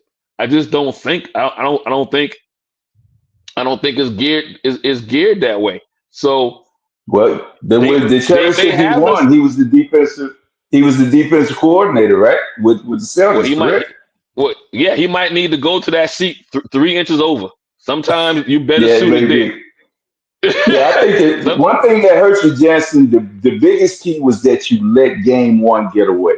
That game was won. You cannot lose that basketball game. And I think to me, that crippled them. And I think it had a carryover effect in game two. It looked like they came out of it in three, but they let game one beat them in game two. They just didn't recover. And that really may have cost them the series. I'm gonna go into the future, Jansen. You probably not gonna like me when you see me or whatever. I'm gonna go into the future with the Knicks. I'm gonna say this: what happened with the Knicks, what's happening to the Knicks this year, happened to the Hawks a few years ago. You got to the conference finals, and you think that you're good. You think that the way you have it, you're gonna run it back next year. And really, Boston, y'all should have lost in that first round to Boston, which may have made the Knicks make some changes. But they're not, because they made an Eastern Conference Finals. The same way when the Hawks made the Eastern Conference Finals and everybody thought that, okay, we run it back next year. And actually we declined since then because we shouldn't have been there. Philadelphia gave the Hawks that series. As much as I've thought about it, there's nothing you can tell me literally on why the Knicks beat Boston. Like, there's nothing. A team decided to go 25 for 100 and shooting threes. Like, I mean, you said it. You said it. You said why they lost. Yeah, I'm gotta saying make so. shots. Yeah, so it wasn't really anything that the Knicks did, and I'm not bashing the Knicks. I'm just saying there wasn't nothing that y'all really did in that first series to get to the Eastern Conference Finals. It was just Boston decided to say, you know what, we gonna shoot threes till we tie it, and we're not going to run any kind of play to get 2 points or any kind of play. Just it's malpractice coaching that what Boston did in that series with the Knicks. So for your sake, I'm hoping that maybe after this series, someone says, hey, we need to, but it's Thibodeau though. He's been doing it his whole career. Hey, you need to trust your bench a little bit more during the season so you know what you have. Or can we find a big that can, like you say, spread the floor? Can we make a tweak with the lineup?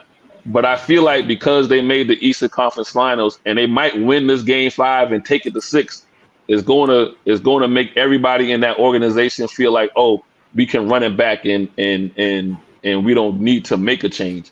So I'm hoping as a Knicks fan, you should hope y'all lose this game and get it over with. But you know what? Go ahead, I was gonna say, real quick, because my instant thought as a Knicks fan is when we beat the Celtics, I'm thinking we're going to the finals. That's what I'm thinking. I'm thinking we're beating the Pacers and we're going to the finals. So there's some truth to that. Because as a Knicks fan, we're like, whoa, we beat the Celtics? I thought the Celtics would get us in 5. So yeah, I think that one other problem with the Knicks is that like D. Will did say about, and he has a challenge, and that's Brunson, is that he has to work so hard to get his shot in the paint. I mean, you see him have to work. He's up faking, he's moving, he's banging. That takes a toll. I mean, he has to work so hard to get that shot. It's patented. Don't get me wrong. That fadeaway, once he gets settled, but look at everything he has to do to get to that spot. Then he has to get and shoot over a 6'7" player, sometimes a 6'10" player. And then sometimes he has to punish him. He banging. It's so much that goes into him that nothing's easy. The only easy shot he has is a step back 3 or that side step 3 or whatever he does in that instance. But other than that, if he takes anything other than a 3, it's a it's a work. It's nothing that's easy. You know, he doesn't come off a lot of screens. Nothing. It's just okay. Here's the ball. Get the ball, bang into somebody, get in the paint, up fake, move, turn, switch, step back, fade away. Everything is hard. It's a difficult shot. Everything. It's nothing easy. And I just think that in as a totality is not conducive to winning the title. You just Well, it's a hard game to play. you said it, and Kenny Smith had the line of the year about Tom Thibodeau. He said Thibodeau wouldn't play 9 guys in a baseball game. So hey, what can you do about that? What can you do about his coaching style when he won't play past 6 guys? Yeah, again, the Knicks coachings, you gotten the guys, you got, like I said, D'Antoni and now Thibodeau, you got guys who can get you to places you as an organization haven't been in a while, but it's not conducive to winning overall championships. And so, I don't know. All right, Jansen, Hand, y'all can tackle this one. Was not signing Hartenstein back with New York, has that hurt them? Absolutely. Everybody's been saying that the Knicks, it's like we got like kind of that old school, I guess that old school mentality, right? With that center, plays defense, plays hard, a lot of rebounding, but no offense there. And when you can't shoot, and Hancock said it, you're a liability. You're a liability. So yeah, they should have re-signed him, and they're paying for it now. And that's why we're going to be done in 6 games. Hand, your thoughts on Hartenstein? Yeah, I mean, I think he would have helped, no doubt about it. He at least is a threat with that push shot. He makes that about 60-70% of the time. And it opens it. You have to honor that. And that's what I mean about, I don't know what his free throw percentage is, but I think it's better than Mitchell. So that's the thing about it. You got to have a threat. And he does see, if you watch a Hardenstein play, he'll make a play for someone else out of that post position. He can get someone else an easy shot. You don't get that with Mitchell. If Mitchell doesn't rebound, get you offensive rebounds and whatever like that, there's nothing else he's doing for you. He'll get you an extra shot every now and then, but that's not a reliable offense.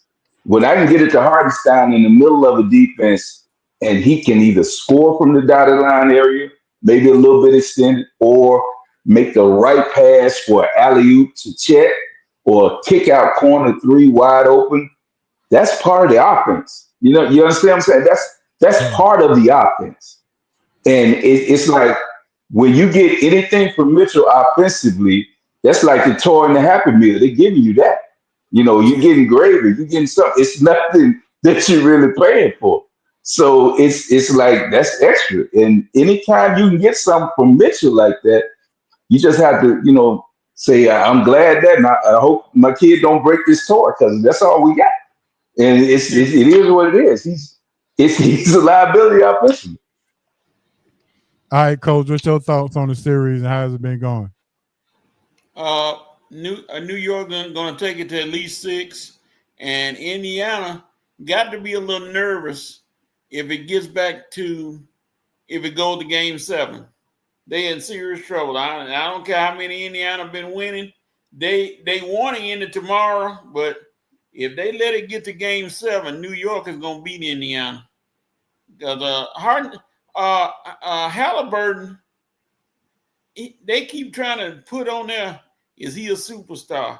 Is he not a superstar? Is he a superstar? I said, Halliburton is not a superstar. He's a star. He's a great player. He hadn't elevated superstar status yet, but he's playing like he's trying to put his name in that book as far as playoff-wise. And see, the Knicks, just like y'all have been saying, the Knicks always, they like horseshoe players. They get close to the state, but they can't hit that ringer to win the game. They get right there, losing by 6 points, 2 points, 5 points, 1 point. I mean, they right there. They're like watching that game last night. It was like, oh, dog, Knicks, y'all right there. You closed it down to 5, 6 points, and then just couldn't do anything else. And your defense just allow what's his name wide open in the corner. I'm like, how you leave Obi Toppin wide open in the corner? I know you don't respect him, but they on fire. So the Knicks, Thibodeau, every time I think about him, like I said, great coach, but he doesn't make those necessary adjustments to win the game. And that's probably why Indiana's going to give everybody the boring series nobody wants. The small market in Indiana and Oklahoma City. Nobody want to see that. They want New York and Minnesota, or at least New York and Oklahoma City.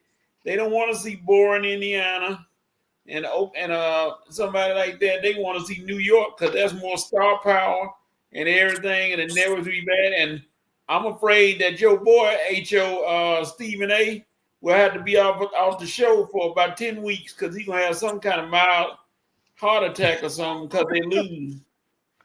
I think I'm with you, Coach, about they want the bigger markets or the quote unquote bigger names, but I think the OKC Indiana series is going to be, if it comes to that, which we all think it is, I think it's going to be a great series. I think it's going to be up and down. I do too. I think it's going to be in the high 100. I would say high, but consistently over 100, 110. I think it's going to be a great series. And you got it's interesting the sub story is Rick Carlisle. He's pretty much. He did it with Dallas. Can he be the MVP of the series right now? Rick Carlisle. Yeah. And he's kind of doing the same thing. He's doing the same thing with Indiana. Taking a team and strategically making the proper moves. And Halliburton is his who did he have in Dallas? Oh man, I can't think of his name. Who he had in Dallas for all those years? Dirk. Dirk Nowitzki. Like Halliburton is his Dirk Nowitzki. You know what I mean? Like I got that player who can do it all, and then I'm gonna have a lot of other people that kind of fit his style. That's what he did in Dallas. He had Dirk. Dirk was the engine that made everything go. But they had Barrera. They had Kidd toward the end. They had Terry. Terry. Yeah. Like I can call those guys, and I can call the same guys with Indiana. Toby and you know what I mean. And so that's you got to give it up to him. To Rick, if he's able to make it to the NBA Finals again. Hey, I've been so impressed with Halliburton, man. I honestly didn't, and Big Home, I started to call you the other night, and I started to ask you, I was going to ask you this, and everybody around, y'all listen up and y'all think about this. They had, in Sacramento, had Halliburton and the kid that's in in San Antonio now, point guard. Fox. They had them both. Fox. And they chose Fox over Halliburton. Looking back, and I want everybody to be honest right now, and I hope I'm not, prisoner of the moment, but who's the better player? When we look at Halliburton and we look at Fox right now, who's the better basketball player? Well, I would say this. I think Halliburton team is built better around him to use his talent. Was Fox not built when he had Sacramento? When they had the year before when they ended up losing to Golden State? Man, that team was built for him. Hancock, you about to make me take a shot at Brown. I don't want to take a shot at the brother. You about to have me. I'm just asking.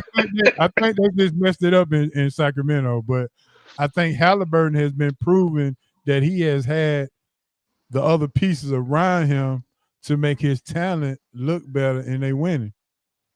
Okay. Listen, you got me thinking. I don't know, Ho. That team that they had, and that's why I say you got me about to take a shot at Brown. That team in Sacramento is similar to the team in Was good. Indiana. Sure was. When you look at Player that for team top to player, bottom, position. they had, yeah. But if So Rick now that's why I said now I'm looking at Mike Oh, you Brown. saying the You got me coaching? I got you. yeah, you but about to have me take Big a homie saying the coaching. I got you, big homie. I got you. if Rick Carlisle was in, and speaking of that, let's go around the horn with this one. That was a good one, Han.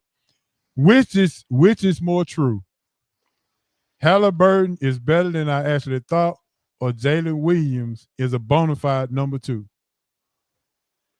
Hey, so we'll start with you when we go around the horn. Halliburton is better than what we thought. All right, Johnson. Halliburton's better than I thought. I'm seeing it, man. Hancock. That was in game 4. Game 4 to me, he pretty much sucked the life out of us. We're done. The Knicks are done. I know someone here was kind of alluding to if it goes to New York, it's not going to game 7. It's not going game 7. That's it. That was it. And just that moment, the pressure of, okay, if it goes 2-2, then basically the Pacers are going to be on their heels. That's how you do things. And he's proven to be clutch. He's definitely better than I thought he was. He just keeps getting better and better as the playoffs goes on, man. All right, coach. Wait. Whoa. Jensen, how old are you? 30. 30? Yeah. Okay. Yeah, young buck. I'm going to explain something to you that you didn't know before you came on here. You're an intelligent fella, but don't question what I say. He was agreeing with you. No, he didn't. He said that it ain't gonna go 7. I said it probably go 7. He said, well, ain't nobody agree with that. We let you have that one. Ain't nobody. How y'all doing? And Jansen, I'll make sure what's in that red cup is regulation Kool-Aid or coffee. I can't it's not show coffee. Coach, he's a Knicks fan, so he's allowed to mess with you. I gotta mess with you. I had to have a laugh with you. Yeah, all right, Coach. Who you got in there? Which is more true? You skipped me, big homie. Look at Halliburton. Halliburton has gone from sitting on the end of the bench in the Olympics with a cheerleader outfit on to balling in the NBA playoffs. So it's got to be Halliburton. Yeah, the triple-double with 0 turnovers. I agree, Coach. And Justin, to your point, I did not. I thought he was good, but he's announcing himself to like, hey, I'm better than just good. Y'all talking about Shea? Let me show you what I can do. Hold my beer. And if he can continue doing it, I would love to see him and Shea go at it because I think it's going to be better than what people say. I think it'd be a great show, and I do think that he put the chip on his. He has a chip on his shoulder, and he's carrying it. He was voted by the players the most overrated player in the NBA by his peers. Crazy. So if you get that from your peers, I'm sorry. I say over Trae Young. He was voted, the most overrated player. Yeah. Wow. So with that came out right before the playoffs.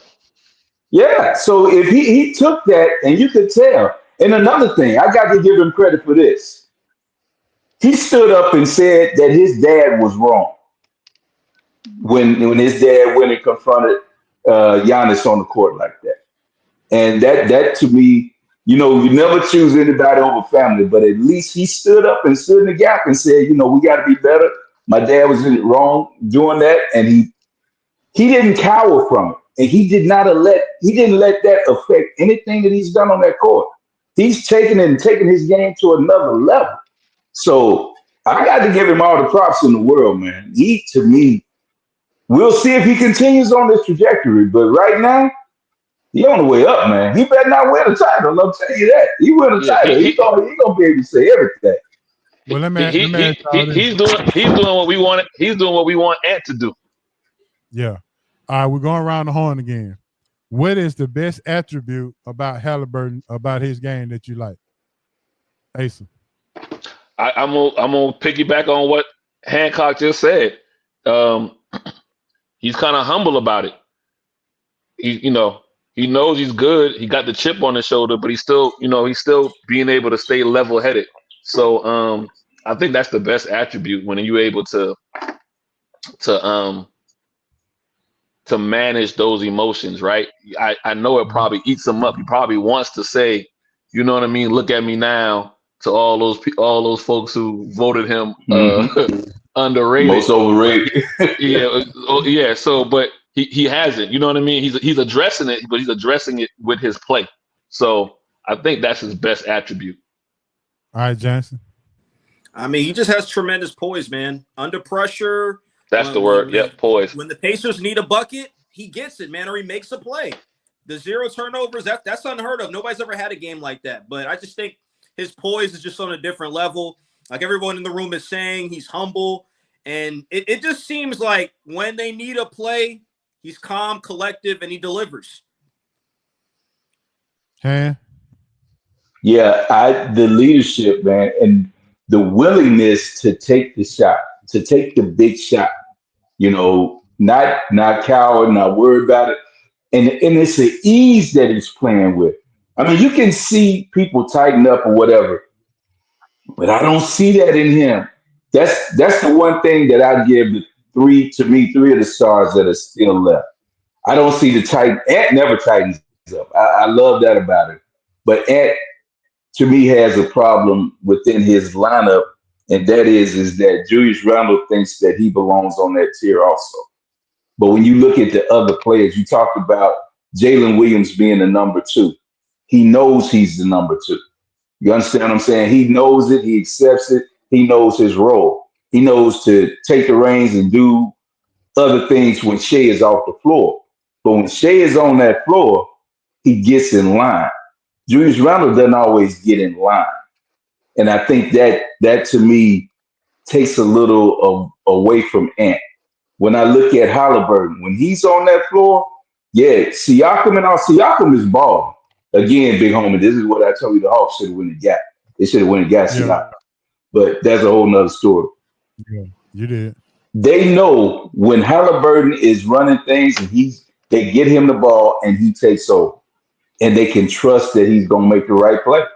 And all you can ask is that your leader, everybody says, we live and die and we go with whatever our leader does. And we're going to go 100%. And I think for him, the leadership, the calmness, and what he's exhibited throughout this, that's what I love about it. He just looks like he's in control all the time. All right, Coach. What you like about Halliburton?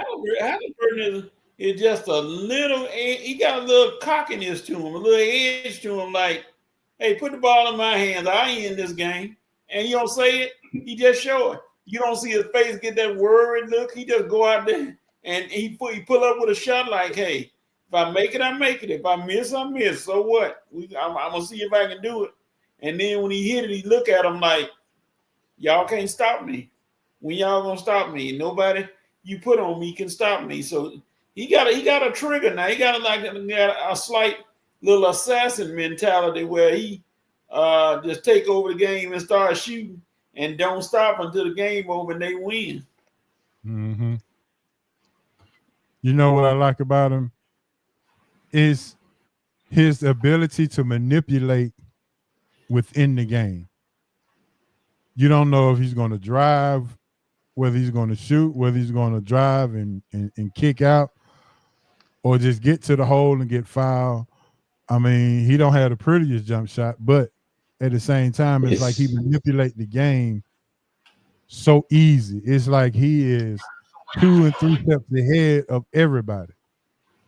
And for them to play so fast, as a team, it doesn't look like he plays fast. It looks like he just plays at a steady pace. Under control. Yep. Yeah, under control. And to play that fast with no turnovers, that's got to say something. So yeah, Halliburton is better. Go ahead, Johnson. Oh, I thought you were saying something. Oh no, I didn't say nothing. Oh, okay. All right, so we got 5-3 OKC up on Minnesota right now. If y'all watching the game, but if not, so I just gave you the score. Who are you taking? Ben Wallace or Draymond Green? Is it Ben Wallace or who? Draymond Green. Depending on what era I'm in. Right now, today. Yeah, I'm taking Draymond. Draymond, especially early Draymond. Those first 5 to 6 years, Draymond. Yeah. When Draymond, Yeah, I'm when taking Draymond Draymond. was shooting a 3, and I'm taking Draymond. Ben ain't never had a shot. Never. No. Never. Shoot at Not all. even Ben ain't had a technical shot.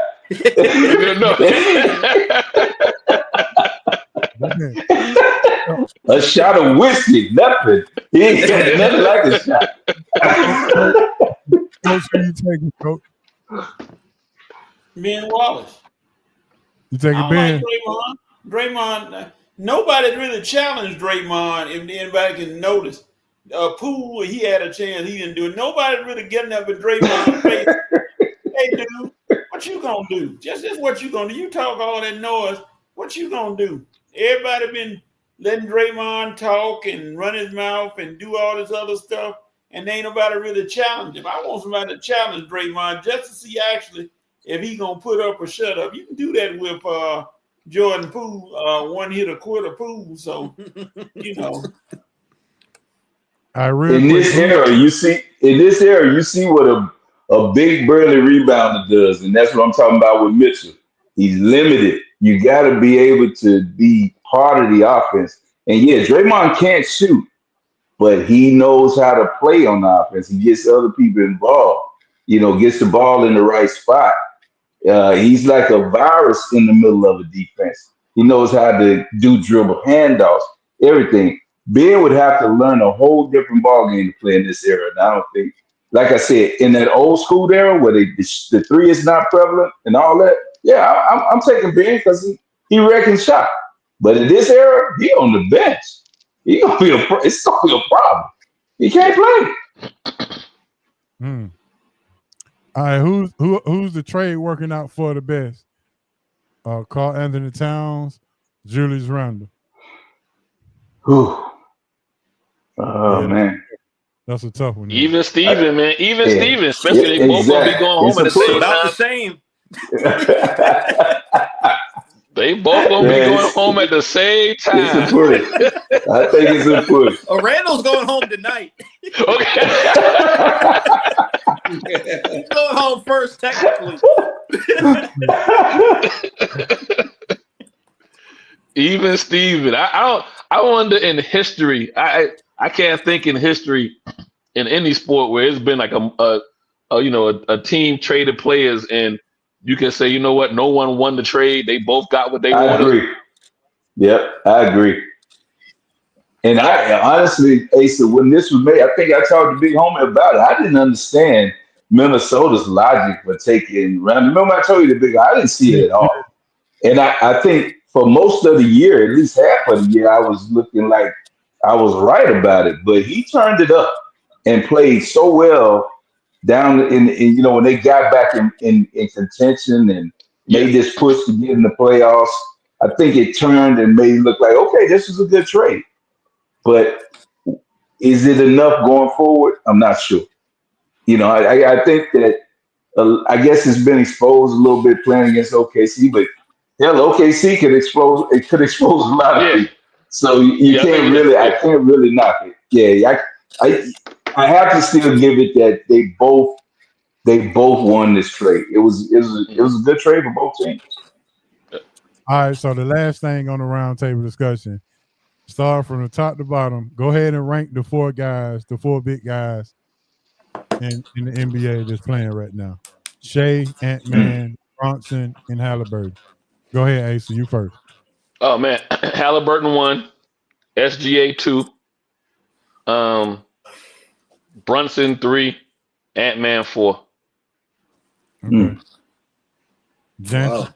SGA 1, Halliburton 2, Ant 3, Brunson, my guy 4. All right. Yeah, I got to go with Shea as the number one right now, especially with the way they give him those foul calls. I think that puts him over the top. And I know Trey Young, like, what the hell going on?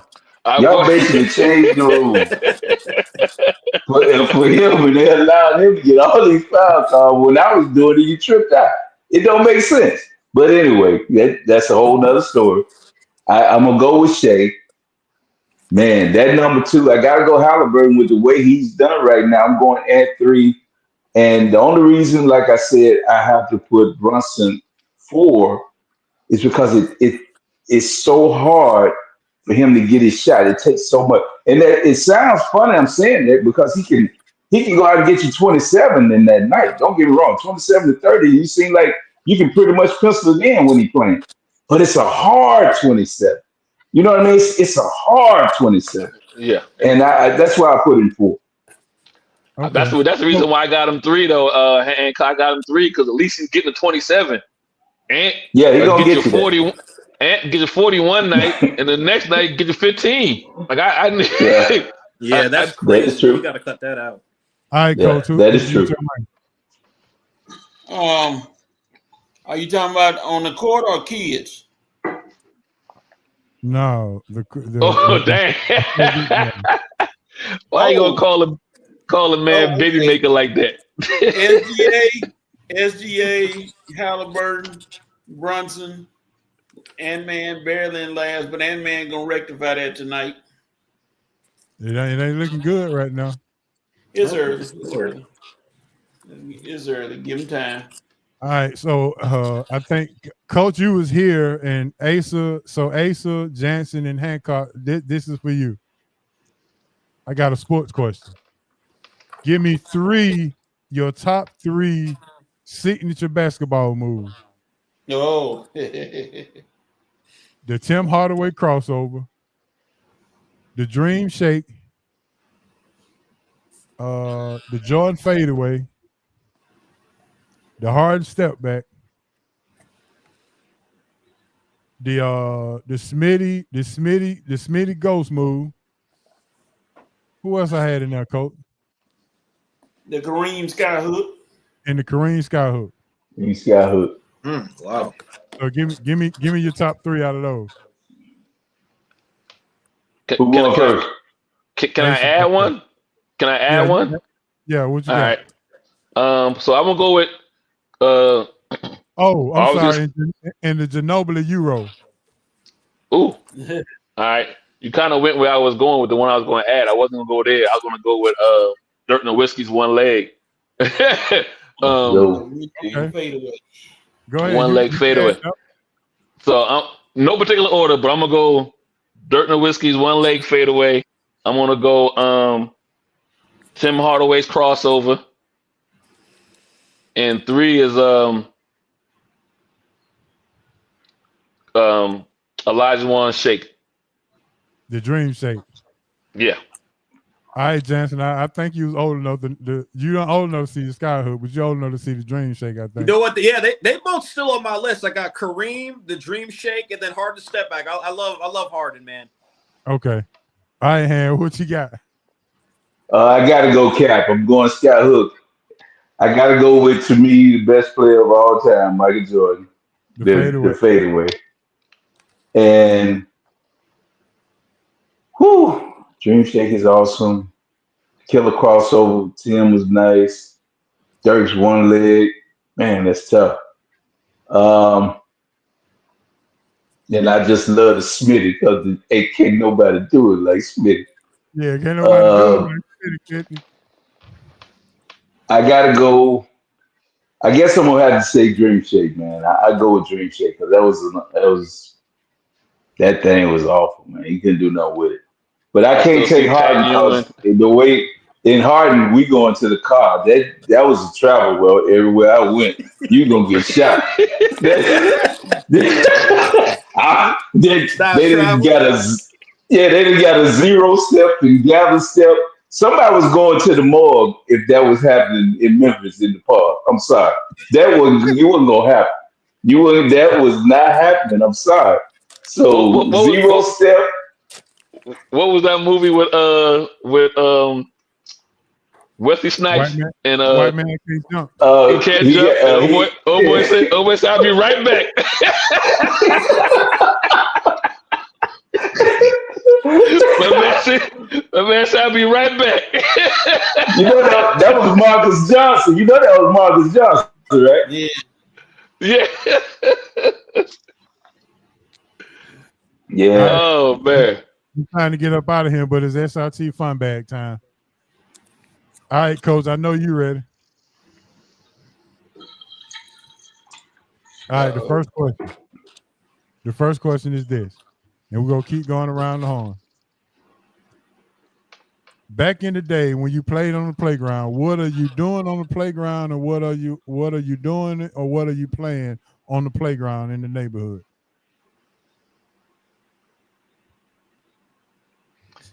Ooh On man, the depending on who. merry-go-round. Say what?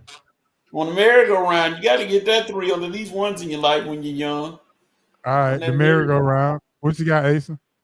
Man, I was about to say who. It depends on who got there first, but since the merry-go-round, the swings, who can go the furthest jumping off the swings? Oh, okay. Yeah, that's. I don't know how. I don't know how I still got limbs, but yeah. All right, Jansen, what you got? Pogo stick. Who? Pogo stick. Pogo sticks. Okay. And What age we talking, big homie? under 13. Oh, we was playing kill ball, throw the ball up and run, and you go. If they caught you, you was getting killed. That's what we were playing, kill ball. Or we called it hot ball. Yeah, hot ball. One man, we call it. Everybody was after. We call it So throw up tackle. I got a funny story for y'all. Back in my day, on the monkey balls, we played basketball on the monkey balls. Shooting it through the ball. Shooting through the ball, no matter what ball it go in, it count. It was count. Yeah, and then you go to the free throw line and shoot the free throws. It's like a regular free throw. From the other end. Yeah. That's why I would say depend who. And then you can dunk and everything. That's why I was saying depend who got to the park first. You got to the park before the girls get there. You can do whatever. You got there after the girls. They done set up hopscotch and all kind of stuff. Yeah. Well, that was when kids had imagination, big homie. Yeah, we don't have that no more. Yeah, for sure. But I was like, boy, I say, man, boy, look at him. I ain't never heard of this, but it seemed to be fun though. I first learned how to dunk on the monkey balls, believe it or not. All right, the second question is, this is gonna be a good one. Name a TV or movie character that you could play because it fits your character. Oh, we Fred Sanford. I see that, Coach. I see that. Yes, sir. Okay, Coach. Go ahead. That joke. I mean, it was just funny how you could be so angry and so talk about everybody, but that joke would not mind going in that kitchen and cooking up a good meal for whoever it was. Yeah. He really didn't care. So hey, Fred was my boy. Yeah. All right, Asa. So I'm gonna let y'all in on. I'm gonna let y'all in on how I got. Huh? No, I'm gonna let y'all in. I'm gonna let y'all in on how I got teased. So I'll play JJ from Good Times. Okay.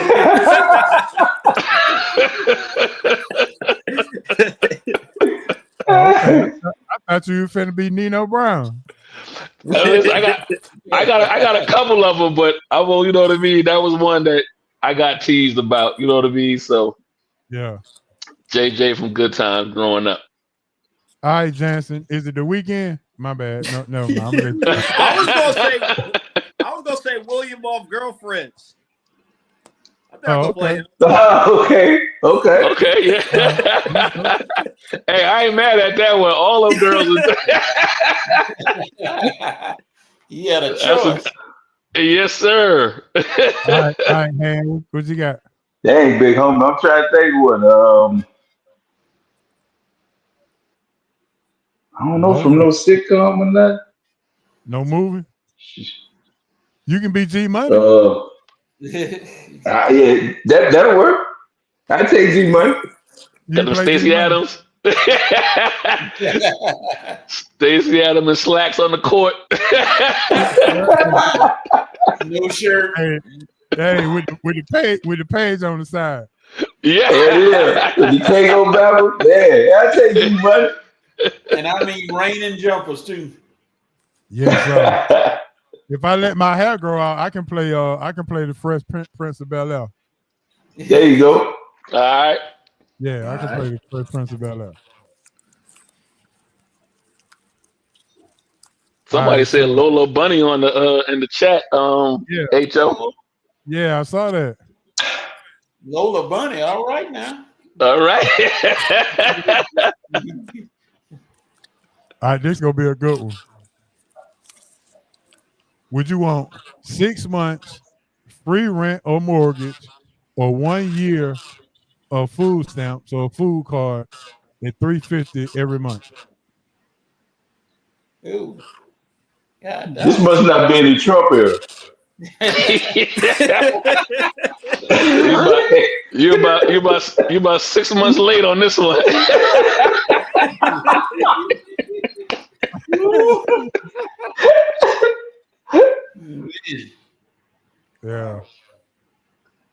Yeah, 6 months free rent or mortgage, or 1 year of food stamps, $3.50 a month for the whole year. Which one you doing? Give me that free mortgage or rent. Yeah. There you go. I'm trying to do the math, but give me the free mortgage and rent. All right. And yeah, no doubt. Free mortgage and rent. Coach. And them food stamps gonna be gone in 60 seconds like Nicolas Cage. Free rent. All right, here we go. That free rent for sure. Free mortgage. All right, this is gonna be a good one. If you're 20 minutes late for work, do you call in, or do you go get breakfast and then go to work since you're late anyway? Or do you rush to get to work to try not to be any later? Okay, see, now you done made me go back and pull up a story now. When I was working in elementary school, we used to have it where somebody had the sheet out and you sign in.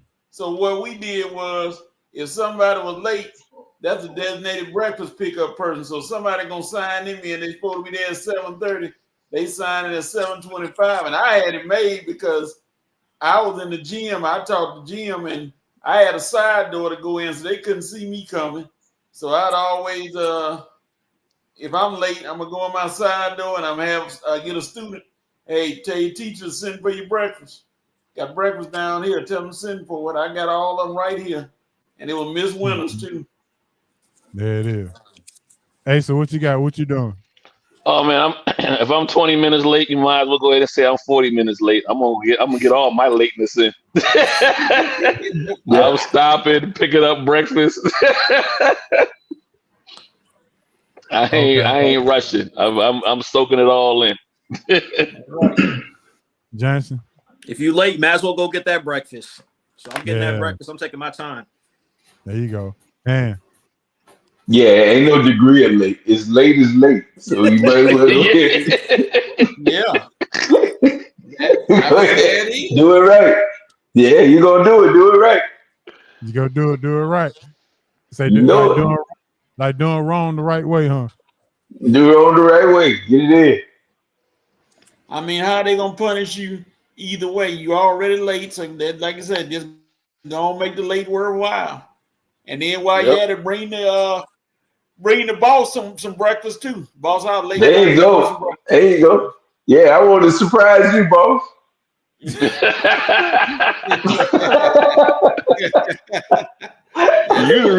You the reason why I'm late. Exactly. All right, in honors of Shoney's, we had a Shoney thing last couple of weeks. In honor of Shoney's, one of the listeners called me and told me they went to the Shoney's breakfast buffet when they went out of town this past weekend. So in honor of Shoney's, which is the best brunch breakfast spot? We got Shoney's, Golden Corral, Copeland's, and Papa Do's. Now I ain't even gonna lie, man. Growing up, Shoney's was like a 5-star restaurant when I was growing up. So I got You're like, we going to Shoney's? Oh boy. Yeah. I go put them Stacey Adams on, baby. Yeah. I grew up on Golden Corral. Golden Corral for me. It's Golden Corral for me. All right, Han. I say now it'd probably be Golden Corral. I get a variety there. Yeah. Coach. I'm just laughing at Shoney's and Golden Corral because when you used to come in, they used to direct you to your seat. I'm not about to sit down. I'm here to the I'm not about to sit down right now. You sit right here, sir. Oh, that's okay. I need a plate. That's all I need. I'll direct you after a while. I don't need all that. But I go with Shoney's because Shoney's was the original, and they always, if they didn't have nothing else, they made sure they had bacon and sausage on the ready. Because they know everybody was tearing that up. I was just about to say, and they had them square, Canadian bacon. They had them square French toast. They had them French toast with square. Was like one big fry.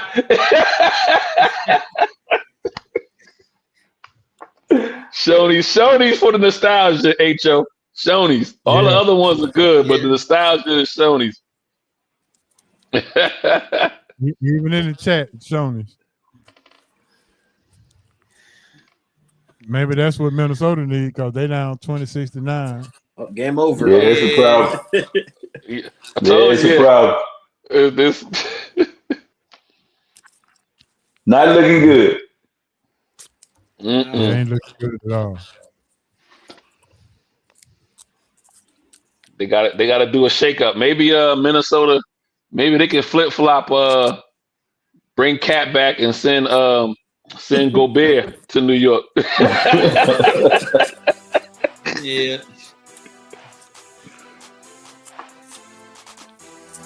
Yeah, look like Ant on his way back today, baby. Yeah. And Coach, you say you found LeBron James' father, right? Yeah. And let's see. I think what is he find his name? I put it up. Anthony McClellan. Yeah, say he's been in jail a lot, so that tell you a lot about that. He don't want to be known, or they don't want to know anybody know about him. So. Yeah, like I said, they said they haven't been able to verify him, but they had reports of him not still alive right now. Yeah. So man, what I say is he alive, and the other thing is they never talked about him when LeBron was coming up from high school into the league.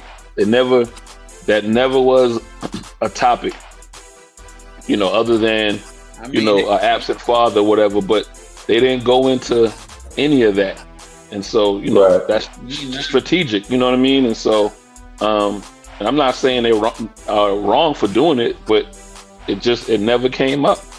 So that's. Man, they treated it worse than the daddy on Meet the Browns. They ain't want to talk about it. Man. With that being said, I'm finna give a shout out to Asa, Coach, and appreciate you getting back in there, bro. And Johnson, man, thanks for stopping through. Shout out to Bob and D. Will, man. We had a good time tonight, man. We chopped it up and chopped it down. Before we get out of here, who y'all got in the final?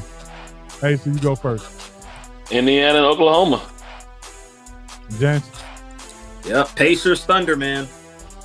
And yeah, it's Pacers Thunder, man. That's what it's gonna be. Coach. The two teams that scored the most points. This is true, Coach. I'm sorry. I want to say New York tried to get him some hope, but I'm gonna go Pacers Thunder. It looks like it's inevitable now. All right, Asa, give me your shout out. Hey man, shout out to all of y'all, SRT family, everybody that's here. Been life, and so I've missed the last few weeks, but glad to be back on. One time to my partner, Don with DNA Sports Talk. You can catch us every Monday, 7 to 9. Just go to DNA Sports Talk on all social media and you can find the links there. But one time, again, to everybody here at SRT. Appreciate it. Absolutely. All right, Jen. Oh, shout out to SRT. Appreciate being on, man. I had a lot of fun. Talk some crap, talk some sports. Happy about that. Everybody, Just Good Network, all social media platforms, Gwinnett Sports Network, covering high school sports, youth sports. Just happy to be on. Feeling blessed. Hey, how good did Grayson do in basketball this year? Real good. They do good every year. So it's not just a football team, right? Yeah, basketball, football, and they recruit in too, so they're always up echelon. There you go. Is it Caleb Wilson go there, or there is somebody else? You said who? Caleb Wilson. Caleb Wilson. No, I don't think so. Oh, okay. It must be one of them kids. He came from Alabama.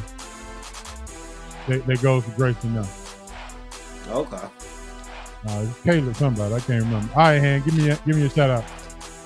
Hey man, I want to shout out you guys, man. It was nice being back in the seat.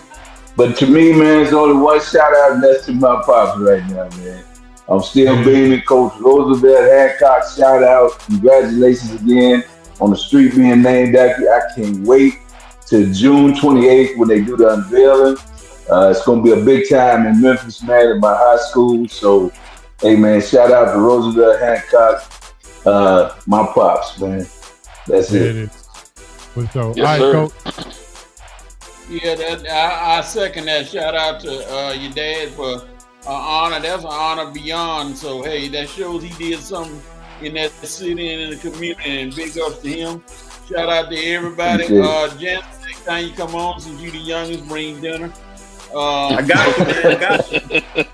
Shout out to everybody. Shout out to my boys, Red Rail, Monty on the Red Rail Sports Show on Saturdays at 11 o'clock until we get tired. Shout out to Zach Eady for making the all-rookie team. and everybody, man, y'all, everybody that joined us tonight, yeah, thank y'all for coming on. Hey, a little known fact: Hancock and Coach got something in common that y'all don't even know.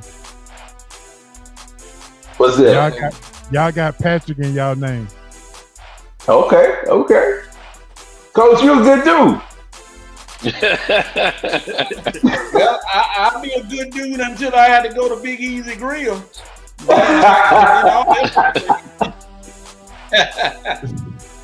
No, that's where you can go in there and do like the song say, you can have whatever you like.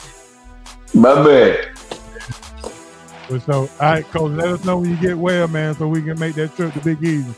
Yes, sir. We're waiting on you. Bro. Dancing, it was good, man. Hopefully you can do it again sometime soon, bro. Yes, sir. Absolutely.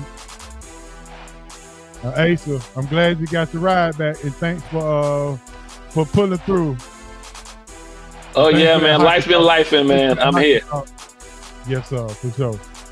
All right, man. Gentlemen, with that being said, show y'all how Hancock get down to me and Han. All right, Han, let's do it. Boogie! I'm headed home, baby. This your main man, H.O. from Bankhead. R.I.P. Moms and Pop. R.I.P. BC. And if you love the show, tell a friend. And if you didn't, SRT for life. Peace. And we out. Peace. Hey, Joe, tell Zavada he look like Suge Knight.